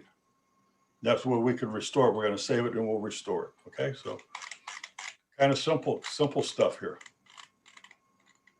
So the program starts out, we saved in variables, and the first thing we're going to do is branch to a subroutine called print character to display the character. Okay, so we'll go down here and find print character. And it's going to show up as our old thing we used the past 2 weeks. That same calculate address on the screen that was, if you remember right, row times 32 plus the screen and the column. Same calculation. The only thing different here in this here now is we're going to save once we calculate where we're going. We're going to get through all this calculation. And before we do anything, we're going to load the character that's on the screen. Okay, we're going to get it because we want to keep that character. We get it, and then we store that character with an A right back into a variable called PC, previous character. Then our next instruction is we load the character that we're going to put on the screen into A and store it right back in that position. Simple enough. We do the same thing. If you look at the basic program, it's doing the exact same thing. We're calculating the spot on the screen, read the character in that's on the screen, save it, and store the new character there. And also here, we're saving the last print position that we're on the screen. Because when we get back ready to do our next character, we have to know what the address was of the previous character so we can store it. get that, and we're done with that subroutine. We're going to return back. Okay, we put our character, come back, and then next thing we do is jumps to basic to get our key. We're looking for an in key. That's your in basic, it's $$ equals the in key. And if it's equal to that, keep looping. And that's what that is. We're just doing that same loop we've done in other programs. If you press the Q, uppercase Q, we're going to branch to the exit, routine called exit. We'll just get out of here, we're done. If not, we're going to check, compare it to the code for the right arrow. And I've just made it _RT for right arrow. Remember we defined that earlier on? We did all these defines, right arrows, left arrows, downs. So we get down to it, is it a right arrow? If it's not equal, we'll go try the left one. If it is a right arrow, we're going to increment the column. Okay, so if we're in column 1, we'll increment it to 2. And then we have a little routine here. It's called common. You'll see why later. Okay, we'll increment the column by 1. Load A in the previous, there was that character we stored before. We'll load that previous character. We'll load X, which is one of our index registers. We'll load it with the last position that we got that character from, and we'll store that character that's in A back. We're restoring the screen. We put our character over top of it. Now we'll restore it, and that's it. We restored it, and then we branch back to the main loop of the program, which is right here. The main loop, what does he do? He goes and displays that new character, that new position, our same calc room. We'll calculate it again. We'll put that character on the screen. And before you do that, we'll get the character. It's under the cursor. And we'll just keep looping through there. Okay, that's, you get boring talking about it, but we'll keep doing that. If it wasn't up here, if it wasn't the right arrow, we come down and check out. We'll go through one more. We'll check the left arrow. We'll compare it also, same way. If it's not, we'll go down for the down arrow. If it is, we'll decrement the column. We'll back up one. If we're in column 2, we decrement, we'll be in column 2 for the next display. And here we don't have all the stuff. I just branch it to common. Common was this little routine. Instead of writing the same code over and over and over, we're just going to go up here and finish out what happens with that arrow key. We'll go up here and do these same things and bracket. All 4 of your arrow key selections will always go back to common after it does update the cursor position. Yes, instead of just copying all that code, just having lots and lots of code, here's the down arrow. When it's done with incrementing a row, it branches up to common. Same way with the up arrow. If it's when done, go up to common. They all use that same routine to get out and go back to the main loop. Yeah, I will mention that branch is kind of like go-to in BASIC, if that's what you're used to. It just tells you go to that specific line of code and start running there. Good point. And if you're on a CoCo 3, all right, there's also a section here. I've got a note in here. If you've got a CoCo 1 or 2, change it above to a branch not equal to common. But if you got a CoCo 3, leave this other code in there. It's branch not equal to check 1. Okay, it's not needed. We're just going to we're checking down here. Okay, check 1 is to see if someone typed in a 1 instead of the arrow keys. If not, they'll go check 2. If they did, we'll go to a subroutine called BW. Okay, this is exciting stuff here. It's hidden down here. Somewhere's in here. Here it is. So I said the newer version has names you might be able to understand. But anyway, BW is load up the D register with this hieroglyphic stuff, 3F 0 Charlie, which is blue and white, foreground and background, and store them in some odd address you don't know anything about. Okay. In a color computer 3, you've got these palette registers. There's 16 palette registers, 8 for foreground, 8 for background. You can manipulate them through a command that comes with BASIC. It tells you there's a palette command. You give it the palette number and the color you want in there. Well, we're just doing that inside here. By the way, I haven't been doing so many of these things. I know that 3F, which is decimal 63, that is white. Okay, so I'm storing into one of the registers, register 13. Register 12. I'm storing white because when you're in a 32 character screen, BASIC uses palette registers 12 and 13 for the foreground and background. I know that from digging through that. I remember I told you need to get the basic color and all of them unraveled where you can look in there and see what they're doing. And you can do your research. And I just know, I know what they use. They use them two particular palettes. And the 0C, which is a 12, okay, is for blue. So we're going to have a blue and white screen. Let's go back over there and try it. And I'm going to move arrow keys. I move around. Now, if I press the 1, I get a blue background with white keys. If I press a 2, I'm going to get the white background with black letters. And 3 takes you back to the normal. Okay, so that's what that extra code in there. If you have Color Computer 3, that's what it will do for you. We have one here is WB, which is the white and black background, and the green and black. And they do the same thing. They load up D with the colors. 00 is black, 3F again, like up there. And this stuff you don't need to know. I mean, you can experiment putting different colors in there and you'll get different colors on your screen. I just happen to know all these colors. Likewise, down here is 00 and 12 is what BASIC uses. I will mention one thing, the palettes on the CoCo 3 can be either RGB if you have an RGB monitor or if you're running an emulator, et cetera, or they can be composite, and the colors are different. There are some common ones. Black's always the same, green's always the same, white's always the same. But some of the colors might show up differently if you're running on a composite or a TV than they would in an RGB or a VGA monitor, et cetera. That's exactly, and everything I've done is with the emulator, and the composite never looks correct. So I use, in fact, all the coding I've done with tons and tons of coding on here, I set my own palettes up the exact way I want them. I don't have all the cayennes and all the weird colors out there. I just use some basic colors out there. So I reload the palettes whenever I, stick to the show so we can get done. Anyway, we go through and we check, is there a 1? No. Go down and check for a 2. No, we'll check for a 3. That was the 3 keys. If none of them, we go back to the common routine and get out of here and go back to the main loop and check again. So we're just going through loop after loop after loop after loop. Find a key, we do something. We add 1 for if we're the right arrow, and add 1 if we're getting the down arrow, just down 1 row, over 1 column, and vice versa if we're going left or up. Again, if you look at the BASIC program, it's pretty much doing the same thing. We get our key. Is it a Q? If it is, go to 290, which is the exit. We take that key and convert it to an integer.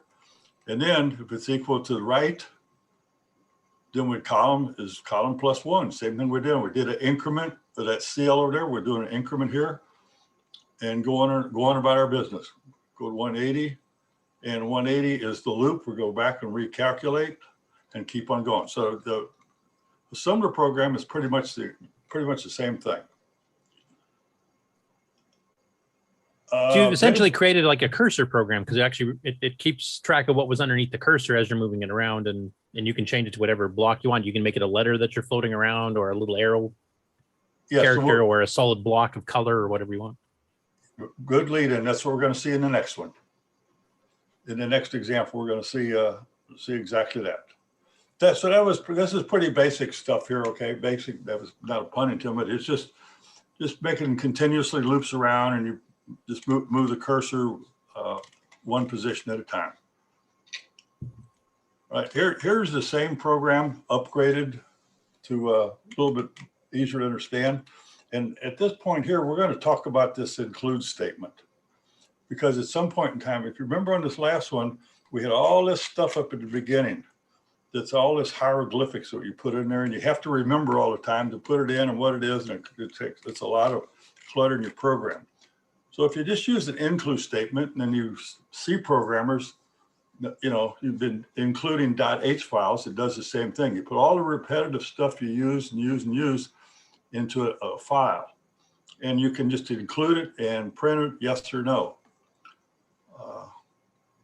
1 second here.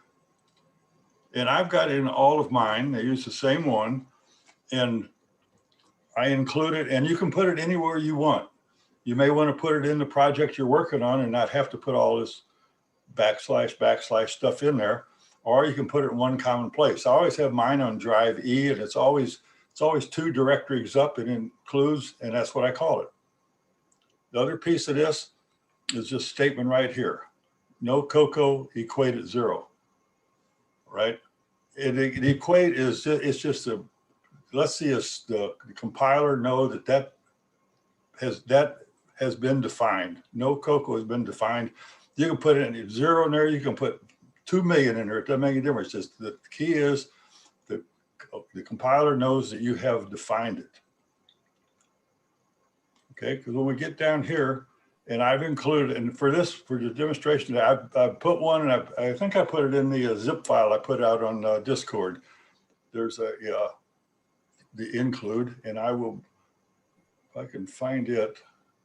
I got so many things open here.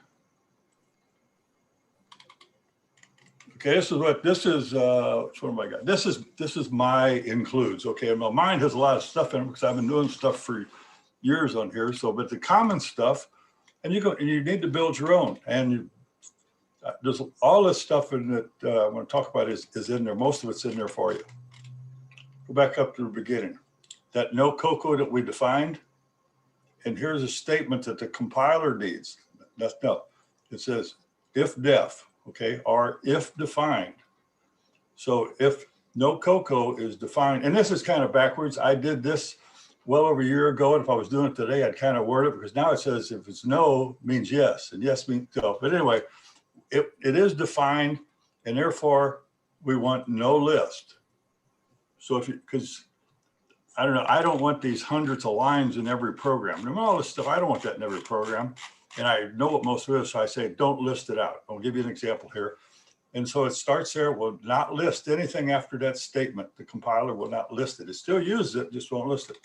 And so we have all this stuff. I like the word stuff is a good word when you're programming. And then down to the very bottom, that turns the list back on. So all this equates will not show up in your listing. Okay, you say, well, here is, I think I want the other one first. Here's just one of the listings that we're looking at. Okay, I've asterisked out the no co equates. So therefore it doesn't recognize it because it's basically not defined because now it's a comment. So everything include inside that file list in my program listing. If I go back to the listing, I've got all this extra stuff that I already know that I don't want on my listing. And then when there's that last statement says turn the list back on, and your actual code will be listed after that. Here's the one that has the no CoCo, where the compiler knows it. And as soon as it comes through there and gets that no list, here's our if def statement. The next statement is no list. It just turns off. So you don't have all that in there. The only reason I bring this up is because if you're going to program, you're going to want to have a file, regardless if you list it or not, that has all this common stuff. Now, here's the one that I put in the zip file for anybody that wants one. You don't want to have to remember all this stuff, and you don't want to use jump subroutine A7D3. It's easier to remember to jump subroutine delay as opposed to that. So you want use all these things that's out in BASIC to use them by some type of a name that you remember. Not necessarily what I put them in there as to remember, but a lot of this stuff is what you'll find in the BASIC unravel listings also. Here's the In a few cases, it'll actually be in the back of the BASIC manuals when they do the ROM call routines, the official ones, which is not a ton, but there's a few like polecat, which stands for polling keyboard, or. Yep, which is really, I called it get character, but that's the ones that are the official ones. But if you look into BASIC unravel, you'll find all these other ones are in there. And this is a good guide for you. So if you wanted to be able to put a carriage return to the screen, if you just do a jump subroutine, it'll put one out for you.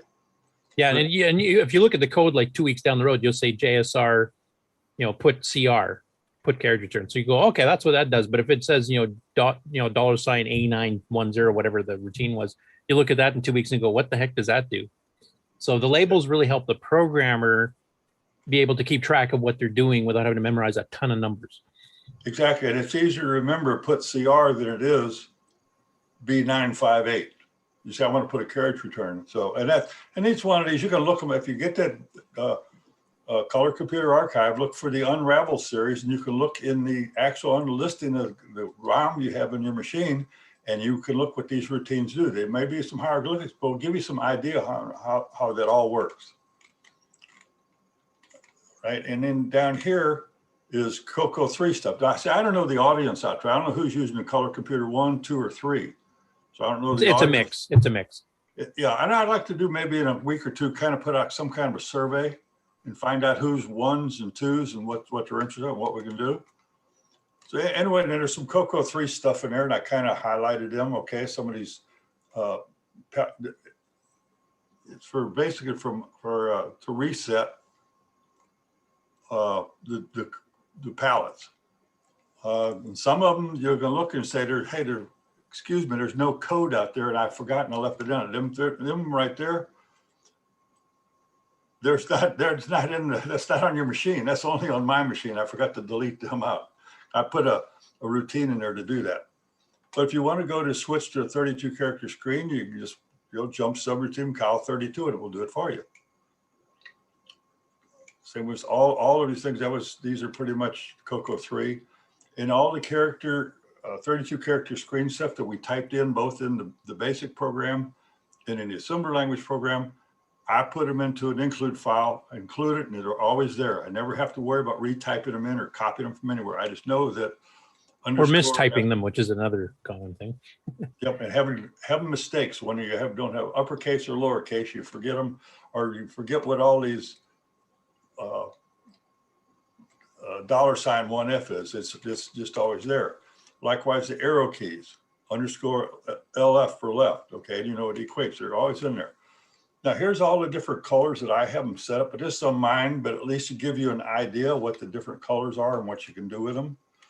Okay, I got underscore B for background, underscore black. Okay, I know what that is. And if you want the border to look the same as the screen, there's a place that's far above what we're doing now. Maybe in the future we'll get to how to get these border colors to match the background because they're different numbers. Okay. So get yourself an include file, start with the one I put in a zip file, or start your own, and you'll be very, very thankful you did in the future because you won't have to remember all that. And then the best part about include files is that you can make one include file and then you can use it in a bunch of your projects. Like it's not unique to the program you're working on right now. You can make an include file called, CoCo 3 text routines or something like that, which will have CoCo 3 specific stuff that you created labels for, like clearing the screen, switching between 32, 40, and 80 column, maybe changing the border color, whatever else you want. And then any other project that you have that's going to be using those CoCo 3 modes, etc., you just include that same file. And once again, you save all the typing, have to do that all over again, and you just go straight into writing the program rather than have to retype a whole list of numbers, etc. Exactly. I have one include file, and I use it for every program I write. And it always starts out the same, basically with no CoCo equate 0, and then I copy them lines to a brand new program. And I will mention as a side here, go ahead. If you have a project you're doing that has, let's just say some kind of a game in the future, and you need a whole bunch of sprites and you got them all done, you have another include file with just that game specific or project specific, and just include that file also. You don't have to put them always in the same ones. You can have half a dozen include files, but just make them project specific. My little side was that OSINE, the subject OSINE use these extensively because of all the system calls and stuff are all defined. There's a huge list of them, and error codes and special screen codes and all that kind of stuff. So rather than you having to memorize, and there's literally hundreds of them, you can just use include files, and OSINE came with a ton of these, and they're actually separate files like you're saying, and they're grouped. Like there's an SCF defs, which is anything to do with sequential character style, like screens and printers and modems and that kind of stuff. There's an RBF defs, which is for doing disk and file access. There's a pipe defs for pipe man, and there's some other defs files for specific things. So it's used even more extensively in OS 9 than you would under RS-DOS, and it's incredibly useful in all cases. Yep. Sorry, I was looking at something else. Anyway, yeah, get yourself an include file, and you'll be thankful you did in the future, because your stuff, all the common stuff is always in there. Yeah. All right. And one last thing I'll say, just from a semantics point of view, it's sometimes easier to have your include file have all like your variables or your definitions of subroutine names and stuff, so that you can look at them separately without having to look through a bunch of code at the same time and then trying to reference back and forth. You can actually kind of view it in a separate window or separate screen or separate editor and actually take a look. You go, here's a list of my routines. So if I'm trying to remember what was the name of the routine that does whatever, you can just take a quick look and then jump back. You don't have to have it all intermingled in one big massive text file, which makes it just harder to find and look at everything. Yeah, it makes it easier on it. Basically, if you have to go back and look at something 3 months from now, 6 months now, a year from now, it's always been the same. It's always in the same place. So it makes life easier. Okay, that's what I want to preach on, that include file. I think it would be helpful. Next thing we got is the same program upgraded with our includes file and better name, more common names, as opposed to them short hieroglyph. I changed them a little bit, not so extensively that you wouldn't understand them. I'm going to run the same program. New version, if I can type it in correctly. And I don't remember what I changed in this program, or if I did anything different other than clean it up. I think is all. Yeah, I think it's still. Yeah, it still goes off the screen. I just cleaned it up and still got the colored screens. But I did change. This is the basic program that goes with it. Okay, and all it does is you run it, and it loads the program in and asks you what do you want to see on the screen instead of the character that we used before. I think it was 198. So we can just put in there 123, and then you can see it. I don't know, you probably can't see it, but we've got a semicolon going around the screen. And we hit the Q for quit, and it asks for another number. Well, let's try 234. Okay, so it gives us, so you tell what, it just changes the character. And let's try that. I don't even know what it is, but you can see the different characters. Okay. Now, and to get out of this, you just put in 999, I think, and we'll get out of it. The only reason that is you can experiment with all these different, something to play with, to look at all the different characters you could have on the screen. And all I did was down here with all of our constants, work errors, variables, I arged them at hex 1500.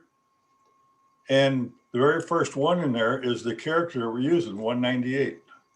That's the default one. So the basic program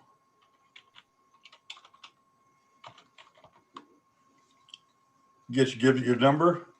If it's 99, quit. If it's greater than 255, go ahead, because you can only have 1 byte, so it can't be greater than that. It just pokes whatever you put in at that address, that ampersand 1500, and then it will display it on the screen. So nothing, no rocket science there either. The program, other than, here's where I kind of explain this blue and white backgrounds, where it's storing it in the registers. It's the same as poking. That would be the same instruction right there. Or if you're at the prompt, you can type in palette 12,63, palette 13,12, and that's the same exact thing you're doing with this here store register D. So I suggest you play with it and learn the different colors, the different characters you can display. Don't make the mistake, well, you can, of running this cursor off the screen too far. You can run it off as far as you want. And it won't, here it just wraps. So, okay, well, that's not hurting anything. Well, you're right, it isn't, but you can hurt something if you get too far. And I'll show you why, okay? I did this here for my own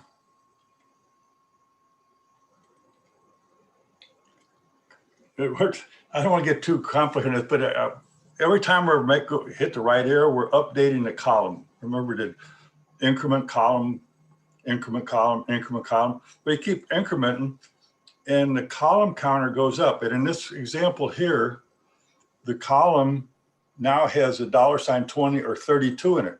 There is no column 32, but it still will calculate correctly. But if you get the row out of whack, you're doing times 32, and it can get off and never land real quick. Anyway, this here row is B, column 0 calculates out to $560. A20, which there is no such thing, comes out. I'm just saying you can get yourself in big trouble if you don't have a boundary check on it. I learned that in the old days real quick. You could get off in the middle of your program with these counters and will destroy your program. Well, all you have to do is reboot. Yeah, I mean, depending on where you go, like if you go up, you can go through the basics own internal variables and wipe those out with your cursor. If you go down, you might go through a graphic screen, then your basic program itself, or something like the program itself. So or it's something that's very important down in low memory and wipe you out, and you'll be rebooting real quick. I mean, it's one thing a bit different from basic is trying to get the headspace around it. Is like in basic, you have variables that you define like strings or numbers or whatever, and as you use them, their basic itself allocates those and makes sure you're not running out of room, like it'll say out of string space or some other out of memory error or something like that. It kind of it's doing the boundary checking you're talking about already for you. In assembly, when you're doing raw assembly like this, that's up to you, not anything else. So you have to do the checks to make sure I haven't gone past the edges of the screen, and now I'm just ripping through memory, and whatever happens to be there, it's gone now, that type of thing. So you have to be a bit more careful. And the trade, of course, is you get way more speed. In assembly language, if you get off into the commercial world, I learned over the past 50 years, you get off, more than half of your logic is error processing. What do I do if? What do I do if?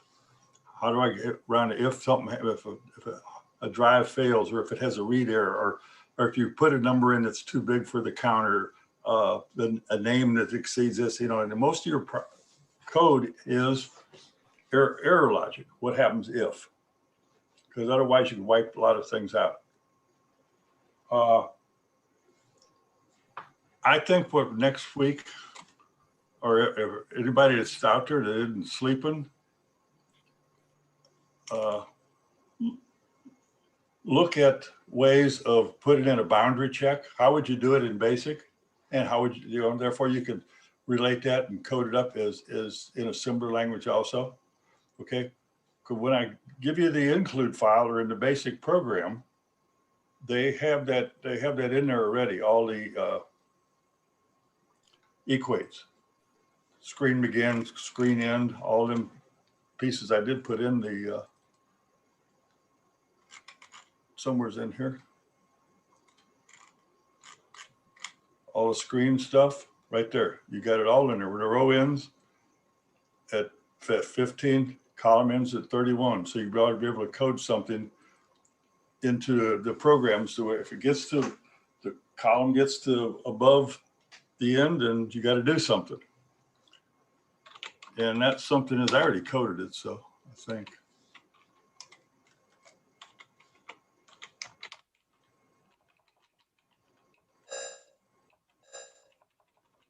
Get to the edge, you can beep.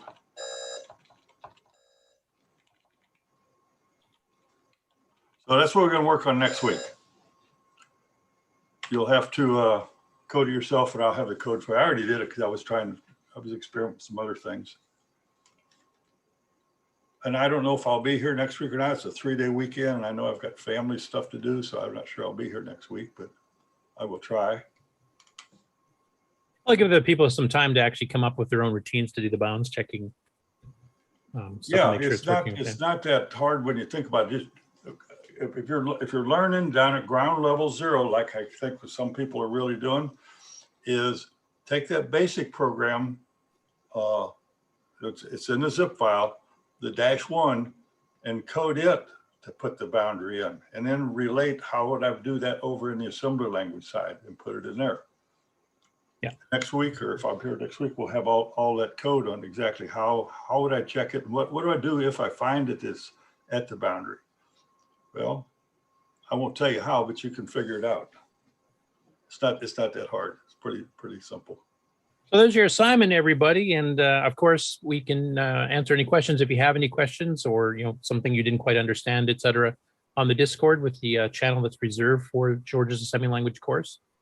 So if you're not on our Discord, please join, and then you can take part in that and ask questions. You upload sample code, and the include file, etc., is there for you to download to make the project a bit easier for you to work with. And we look forward to the next segment. Yeah, I've got. I think I'd like to if I'm here next week or the following week, I'd like to put like some kind of a questionnaire, maybe on Discord or someplace, and try to get everybody that's actually looking at this and isn't sleeping or off eating a hamburger somewhere, is what is the audience? If the audience is, 2 people looking at the basic level and there's 25 people that are above this, I don't know how to tune it if I don't know what I'm talking with, just like I said, if you don't know where you're going, any road to get you there. And I don't know how to, what to put together. I'm putting together the basic stuff, I would like to do other things. Like I hit my clear key. I'm going to hit the clear key now. Okay. It's going to ask me what I got now. I can just change screens immediately. If I hit the clear key, it asks me a question. I switch keys. I hit the F2 key. I got pop-up windows. Okay. I can do things. I don't know what people want to know. I've got, thousands and thousands and thousands of lines of code out here, but I don't know where to even go. But I think we need to stay at the basic level, but I would like to know the audience, to tell you the truth. Okay. Well, for anybody that's listening on this week's episode, you can email us at CoCoTalk@CoCoTalk.live and let us know what level of assembly language you want to learn at. I am assuming there's a fair number, because I've seen a little bit of feedback already. A lot of people are like brand new to assembly language, period. So, I mean, going through the basics is exactly what they need. Yeah, you also had the question earlier about, should we be concentrating on CoCo 1, 2 versus CoCo 3? Because some stuff can be done a bit differently, and there's a lot more advanced things on the CoCo 3. I think, like if people are using emulators, at CoCo 3 is a fairly common thing. But as far as actual hardware, CoCo 3s are getting really expensive on eBay. So I imagine the audience for CoCo 1 and 2, and I mean, honestly, some of this stuff will work in the Dragon too, though you might have changed some of the ROM calls. But the basic core fundamentals are the same. So we might even have some of that in the audience as well. Yeah, well, I don't know I was going to find out who's working on. I did write some questions on who's got a CoCo 1, a CoCo 2, CoCo 3, who's using the emulator. If you use the emulator, you can do anything you want, like I do. Because I don't have any hardware at all. My hardware, I got it up on a wall in a frame. It was cut up when it blew up. My D board when it blew up, 30 years ago, I guess it was, or whenever it was. And it was cut up, made as a gift to me. My CoCo 2, my CoCo 3s, I sold all that stuff and all the multi-pack interface and all the EEPROM burners and the ultraviolet lights and all that stuff and the hard drives. I sold all one big package deal in probably 1990. Okay, so I haven't had a CoCo for that time. So I would like to know the audience. It would help design what we want to do. So this week, adding the keys to it this week gives it a little bit, people can do a little bit more, play around, a little bit more to play with. I'd like to go to where we start using some of them ROM calls, get line, put line, et cetera, and people understand exactly what that does. Anyway, you can unshare me, and I got one more thing. I'll show you on my camera here, my Texas Instrument TI programmer that I used way back in the, I don't know. I think you have to stop the sharing yourself, probably. Oh, I've lost, there we go. There we go. Yeah, I found it. Okay. I lost part of the screen there. Anyway, there's my TI Texas programmer, okay? From back in the early 70s, I guess. Had all the hexes, octals, ands, Rs, all that stuff built into that calculator, okay? I'd like to see somebody write a program for that. Exclusive Rs, ands, ones, complements, shifts. So it's a programmer's calculator type thing.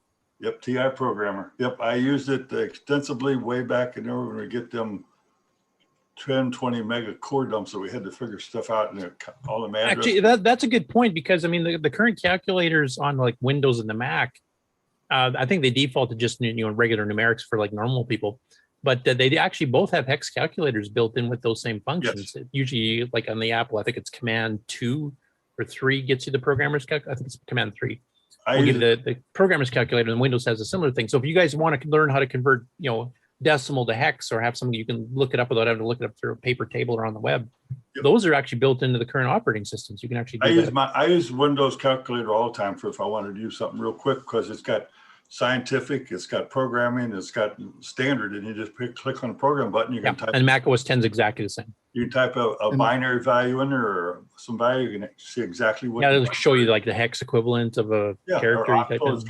They're all built in. Good tools. And in Linux, GCal, the default GNOME calculator, will do hex and stuff for you, but not many of them will do like AND and XOR and stuff like that. Which the Windows and the Mac ones do. They have AND, shifts, all kinds of stuff built in. So I have the Windows one up on the screen. What was the commands to switch that around? I've got the Or Windows. you know that Windows one? I'm more familiar with the Mac one. Make sure you set it to the programmer mode. Yeah. But how do you do that is what he's asking. There's a drop down. I've got mine. I've got the Windows one up on my screen. Click on the word, and just to the left of the word programmer, just click on that little icon. There we go.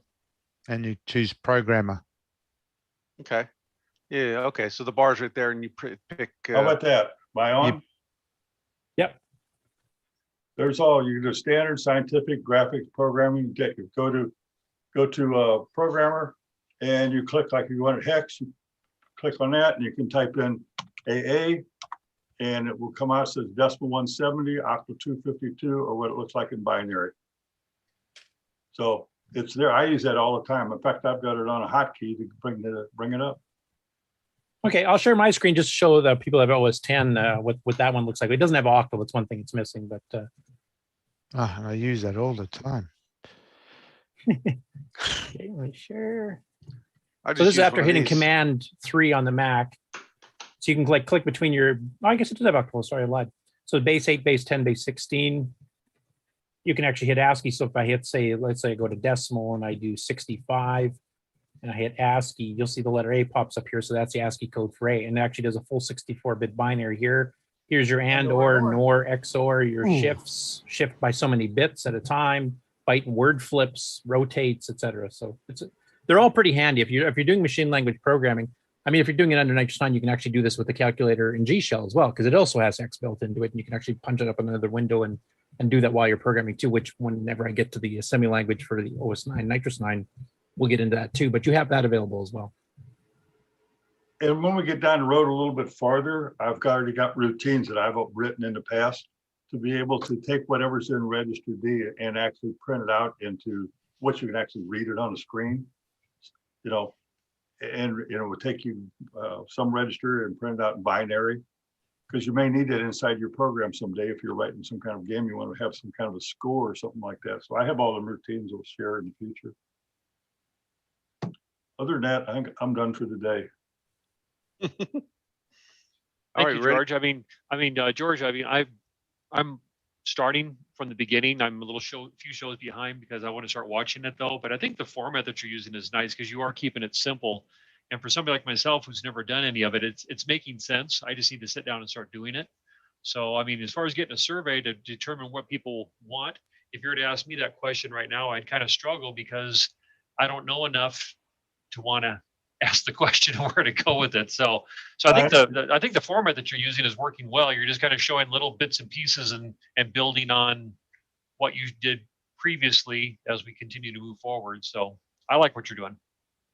Thank you. I agree, but the best way to get it done is get in there and get them examples that I've provided on the zip. I'll take it out and get it typed into a machine somewhere and change it and play with it and find out what's right and what's wrong and just get used to say, oh, I understand that now. It's the best thing to do is change it and figure out what you did wrong. Yeah, the other nice thing about the Euro series too is you're making sure that it's stuff that you interact with the user. Either there's something displaying on the screen, or you have to hit keys in the keyboard, so you're actually showing how to read a keyboard, et cetera. Like it's it's interactive. Like the one problem I had with the Lance Leventhal book when I first tried using, I use it as a reference. I didn't use it to learn assembly language programming because it was all this, do this massive routine that does all this internal stuff, and there's nothing that you can actually see. You'd have to do a register dump to even see it did anything at all. Like it's all examples, but not practical examples. It's examples of actual just core chunks of code. Whereas some of the other assembly language books for the CoCo, like Don and Kurt Inman's or William Barden's, or more like what you're doing here, where it's like it'll show something on the screen. You can see a result. You can actually see what happened. You can actually see that the person read a key, you checked it was a right arrow, do this, and it just shows on the screen. Whereas in Leventhal, it'd be like you'd read a key on a PIA and they would just dump it to a memory location, which doesn't show you anything. And that's why I want to keep everything we do. I don't know, maybe for the next however long, everything's going to be geared to printing something on a screen. You can see what's going on. I don't care if we're adding 2 registers, dividing, multiplying, doing 2 upper, 2 lower, whatever the string functions are going to be, they're all going to end up on a screen where you can see, oh, okay, I understand it. We can see it on the screen. Yeah.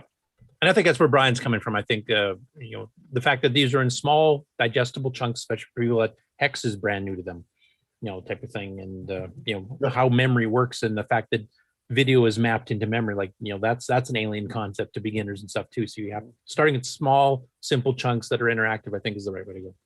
I'll get them converted to hex one these days.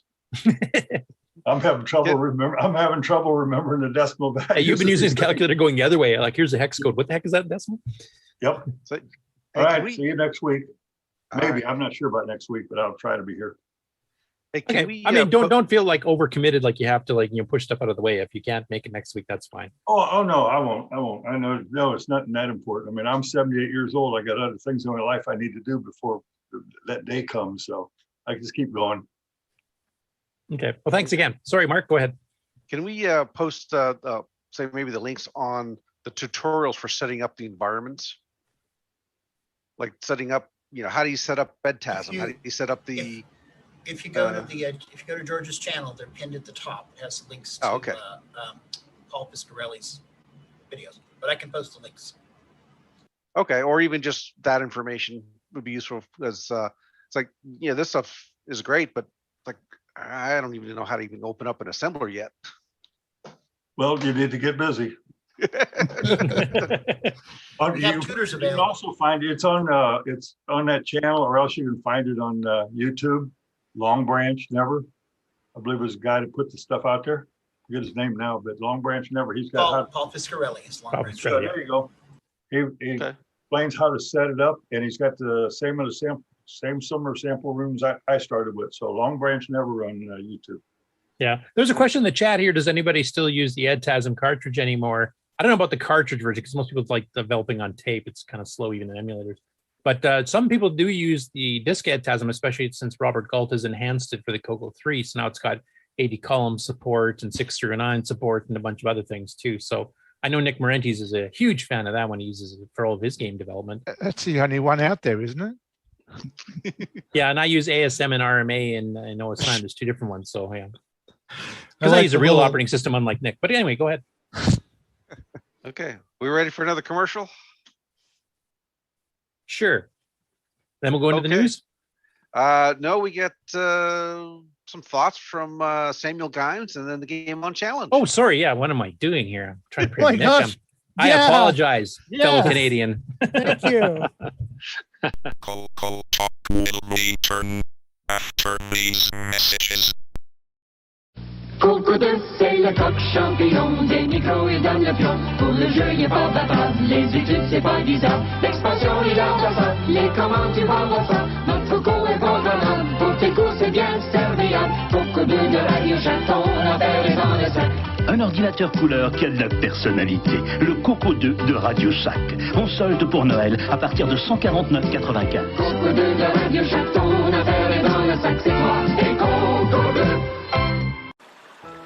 And now, CoCo Thoughts by Samuel Gimes.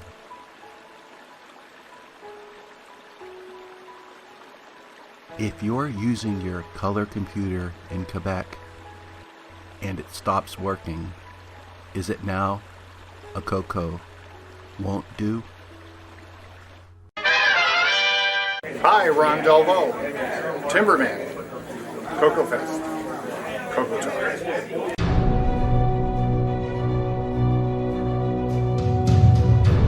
In a world where RGB produces black and white video,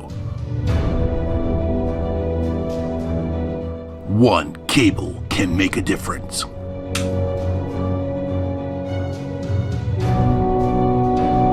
Switcheroo. CoCo3ScartCable.com. Hey, have you got your CoCo 3 yet?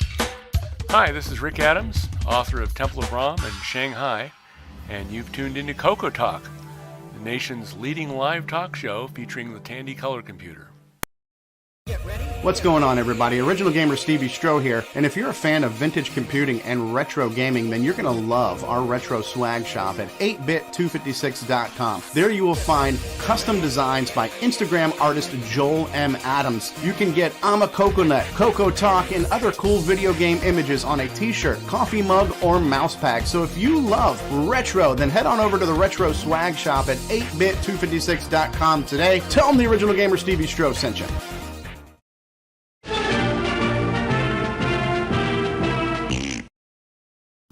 Radio Shack store-wide manager's red tag sale is on now. We've slashed prices 20%, 30%, 40%, 50%. Save on famous Radio Shack hi-fi, car stereo, radios, toys, TV games, calculators, walkie-talkies, and CB radios. Look for the big red tag. Save like never before on these and literally hundreds of red tag specials. Hurry into Radio Shack today. Hi, this is Randy Kindig of the Floppy Days podcast. I just love me some CoCo, and nobody covers it better than Steve Strobridge. You're listening to CoCoTALK. And now, CoCo Thought by Samuel Gimes.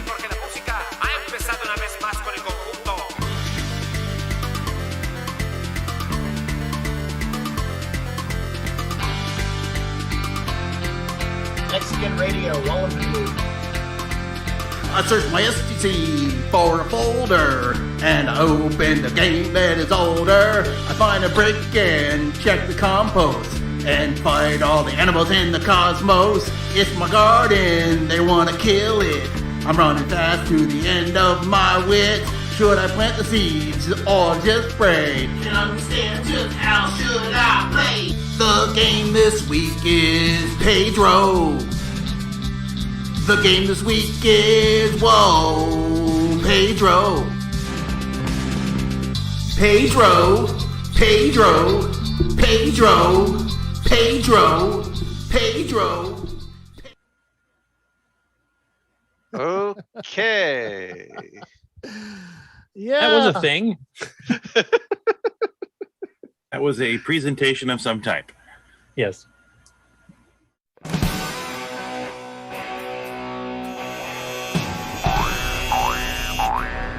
High Score Challenge.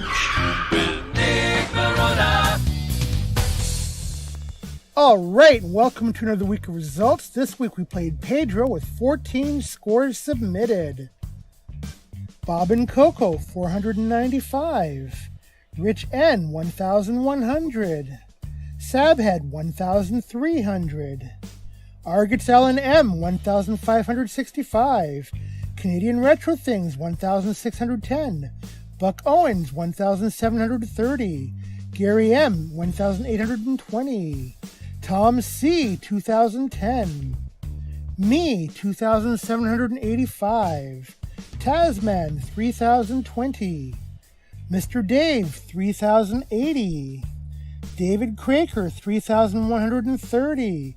Kieran, 6,100. And the number one score this week belongs to 8-Bits in the Basement, 7,125. Thank you for all this week's participants, and we'll see you next week.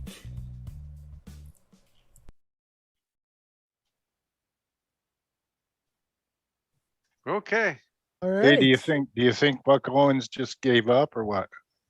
I don't know if he liked this game very much, so No. I don't think he gave it his full attention. Was which this is this fine. originally a dragon game? Because I don't Yes. remember. Yes, I it was. remember getting this one from a pen pal of mine at one point, but never seeing it available elsewhere. That was part of the distributed backup club, right? Yeah. Yeah, the Tape of the Month Club. Yeah. But yes, it was a dragon, and it was a dragon title. And Nick, All right. I like the high score there. I like the blue teal look there. That looked very nice. Oh, thank you. I will mention that the screenshot is showing. I'm assuming this is from Ken's at Canadian Retro Things. Yes, yes. Game Group. So the colors on his capture card are a little off. Yes. Like that should not be purple. It should Right. be blue. But I think it's because the SDC put it back in comp and put them in the wrong mode. Because the SDC Explorer now sets the mode for you, comps to RGB. So I'm wondering if you had it set for the wrong. That matches the color set of running in RGB mode, but viewing on composite. Yeah, Okay. that's what I'm then that's thinking probably what happened. then. Yeah. So, but thank you to Canadian Retro Things for the video, and check out his channel for retro content. So yeah, this is an interesting game. It was one that I played as a kid, and I definitely thought it was one of the weirder games for the CoCo. Well, that's the reason we want to get this Dragon episode going, because there's a lot of unique games that came from the UK that nobody in the States or Canada would have dreamed up, or Australia for that matter. Now, Sixie, Karen, the author of Xware in the chat, is mentioning that he said this version is better than the releases in other platforms. So this was a cross-platform game apparently too. Oh, I had no idea. You mean it wasn't a CoCo Dragon exclusive? Nope. So I'm not sure what other platforms, probably the C64 and maybe the BBC Micro or something, but hopefully Karen can do that. All right, go ahead. So those dirt blocks are pretty much useless after this level. Even on this level, they're not all that useful. They basically just pause the ants, right? That's what I Yeah, understand. yeah, and then you're having to jump on them. But so the basic premise here is you have to survive long enough to finish each level, and you have to have flowers alive at the end of that. So these various creatures that you'll see as you go through the game are trying to eat them all. And so you have to plant seeds, and you have so many seeds in that little box. And then you can also build those temporary walls to block the people in. And then you have that big hulking guy that comes in. What does exactly he do again? But you have to scare him off. he tries to steal your seeds. Yeah, you just got to jump near him, and he runs away. And the other animals you got to stomp, so you have to jump up and catch them on the down to squish them. And later on, you get things like deer and cats and all kinds of stuff. So it's not a PETA friendly game for sure. You're stomping on animals.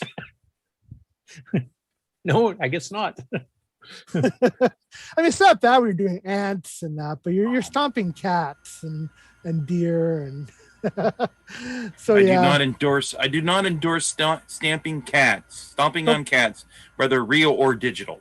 CoCoTALK does not endorse animal stomping. Yeah. Karen's saying it was on the C64, the Spectrum, and the BBC Micro Electron, he presumes. And Dave and Sharon Veery said he tried the ZX Spectrum version, and the CoCo one does look better. So interesting. Well, okay, so this wrong color set aside, this color set was a good match for the CoCo's built-in colors. Yeah, because the bricks were red, not this weird orange we're looking at here. The green is still grass is green. Yeah. Yeah. Now you said earlier you have a special video from our champion this week. Yeah, maybe we'll go ahead and roll that. So it's just a 3-minute video, so I'm going to play it. Hopefully my sound sharing is working. I've never actually tried that before, but we have plenty of time. We haven't been able to fill today, so yeah. Just make sure you click that little check box to share sound. That's what I always forget. I did. So this is Awesome. This is from 8-Bits and the Basement. He has some voice commentary talking about his strategy for how he got the high score. So I'm going to go ahead and roll that, and hopefully you let me know if you can hear it or not. Pardon me? Was it colorful commentary? Yeah, for the colorful computer. Yeah. M. Can you hear that? Yep. Pedro. There we go. So, I'm playing with my Atari 2600 joystick connected to my CoCo 2 via this little analog converty thing box. And okay, so this is how I play this game. I'm Pedro.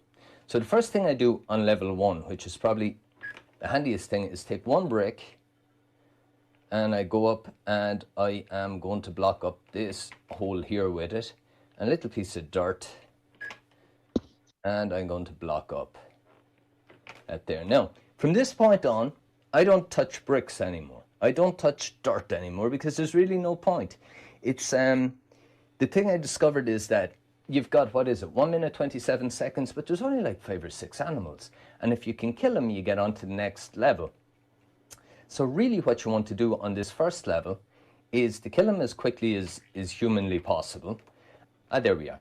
So he's going to be there for the next 38 seconds because there's no way he's going to eat his way through. And what we'll do is we will plant a couple of little flowers here. And by the time he eventually gets out, here will go down to 0 and I'll get a full complement of points for this level. So there we go.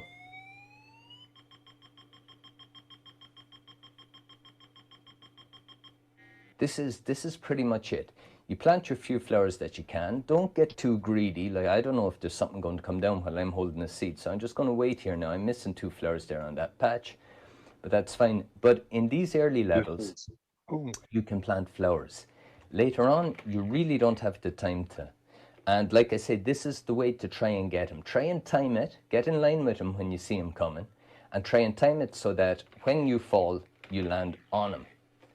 And that way, this guy here, he's always the same as well.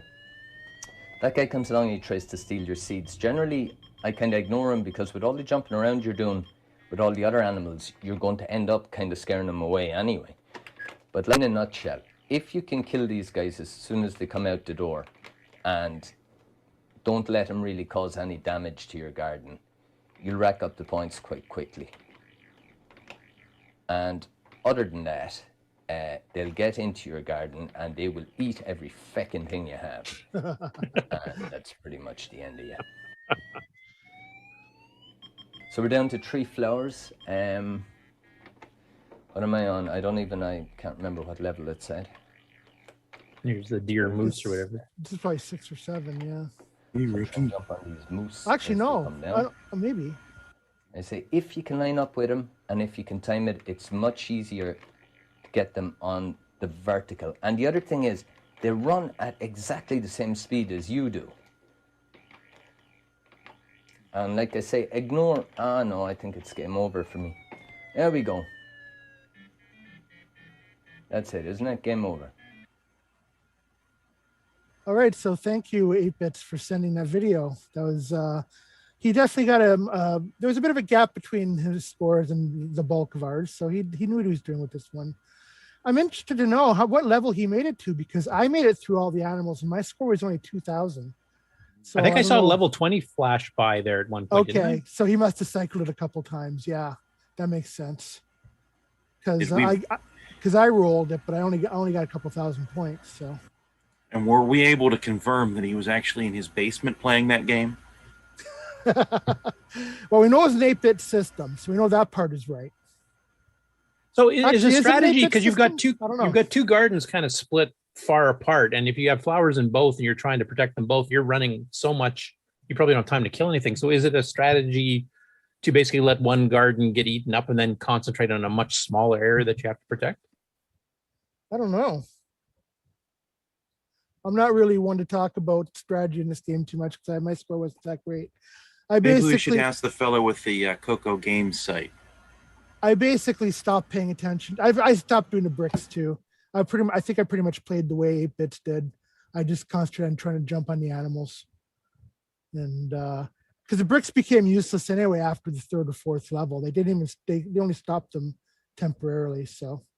Karen's mentioning in the chat here, said the openings at the top change in some of the advanced levels, though he's not entirely sure what difference that makes.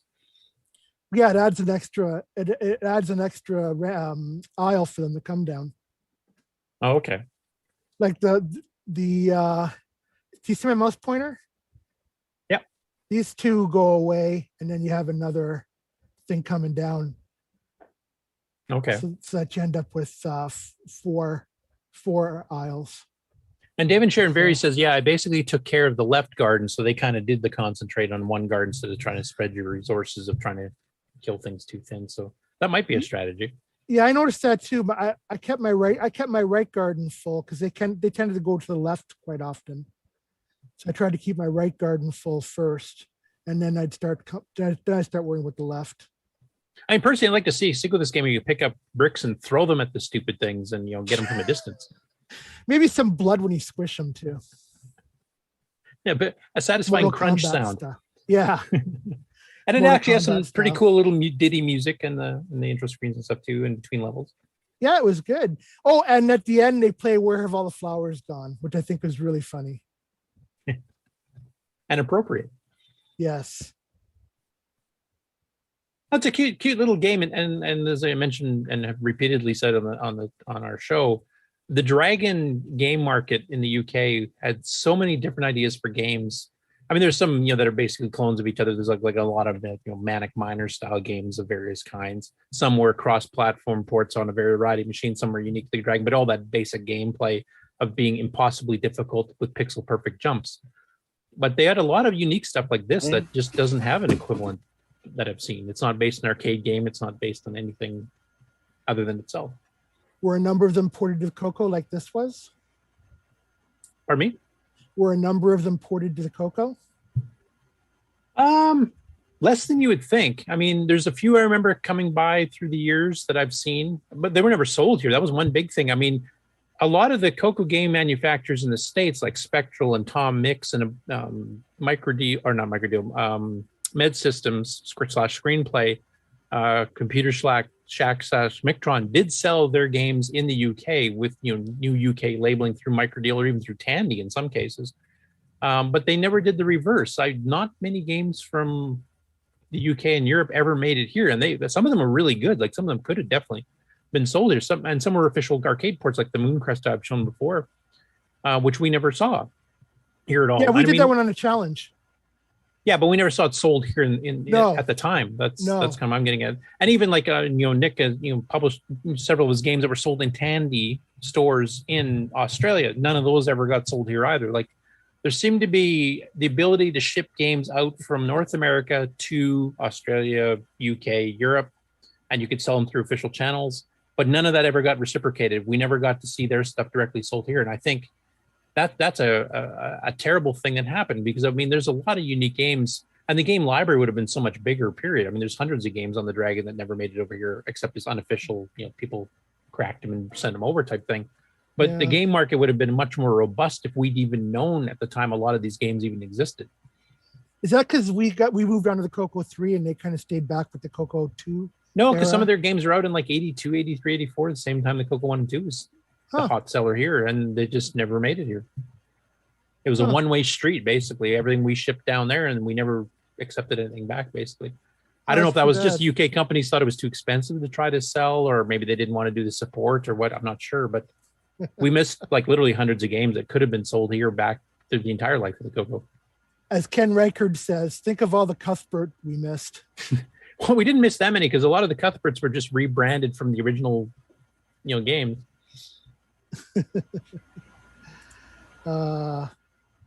Yeah, so we had a decent turnout this week. It was definitely a weird game, so I kind of expect the numbers might be a little bit lower, but hopefully I think the people that played it had a couple good comments. People enjoyed it, so yeah. What's unique? That That's one thing. It's a unique game. There's not you can't go to the arcade and find something similar to this that I know of anyway. And that's one of the goals, is to show some unique games that probably people missed. So yeah. All right. So ready to talk about next week's game? Sure.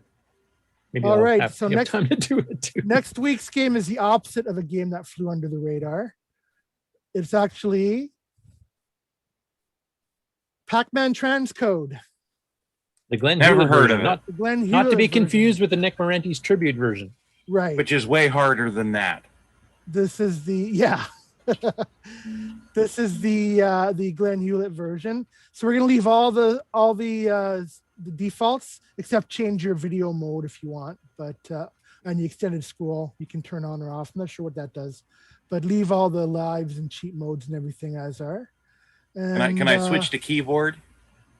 You can switch to keyboard. Yep. Thank you, Mr. Pedantic. Yes, you can switch to keyboard. Well, you're going to as go well. into that much detail. I figure I'd dive deeper. Also, can I switch between composite and RGB too? Or? Yes, that I mentioned. You can change the video mode. You can change the keyboard. You can change the extended scroll. Anything else, guys? Would it be easier for you just to go through what we can't change? Yeah, sure. So this is the Pac-Man. It runs off the original Pac-Man. Yes, ROM. if you're an expert arcade Pac-Man player, this is the exact game transcoded to CoCo 3 512K. So Billy Mitchell's not allowed in this one. So well, he cheated anyway. So yeah, exactly. All right, so that's our game for the week, Pac-Man transcode. And I thought it'd be interesting to see how you do with the arcade version of Pac-Man. And thank you, Mark, and thank you, CRT, and 8-Bits in the Basement, and thank you to everybody who took part this week. We'll see you next week. Cool. Nick Marotta, before we get on to the news segment here, since you did a Pac-Man tribute, which is the closest thing to the arcade Pac-Man we had before that, what's your opinion on the transcode versus yours? That one's the original, obviously.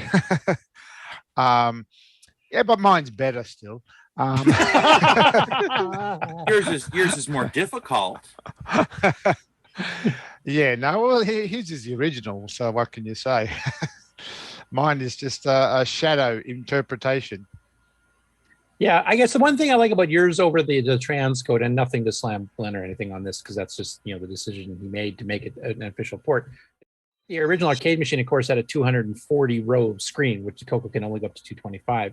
So you kind of manipulated a few of the things and moved a few things around, specifically to get it all to fit, right on the screen. Yeah, well, mine was redrawn, so I designed it to fit. I didn't have to try scale anything. I designed it to fit. Yeah, whereas Glenn has it, so you can it'll scroll the little bit up and down as you're going, from the top to the bottom type thing. So I'm rethinking my decision, but oh well.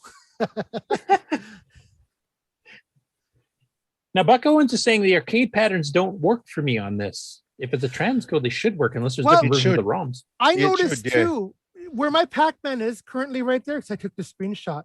On the arcade, that's a safe spot, but for some reason on this one, it doesn't seem to work. The ghost will still find you. So I'm not exactly sure, because it is a transcode. I think there were various ROM revisions. I think Namco did try to fix that bug. So maybe the transcode was taken so we from might have used a later ROM. Yeah. Maybe. Okay. Interesting. Yeah. The only thing I think of is that Glenn actually knows about that bug and decided, well, that's too darn easy. So you're going to play real Pac-Man as Namco originally intended. Maybe. A quarter-second machine. When I originally got that, I had to get that, and then I had to get the CoCo stuff, and then I had to go out into the interwebs and find the actual arcade ROM to make everything work. So you gotta wonder.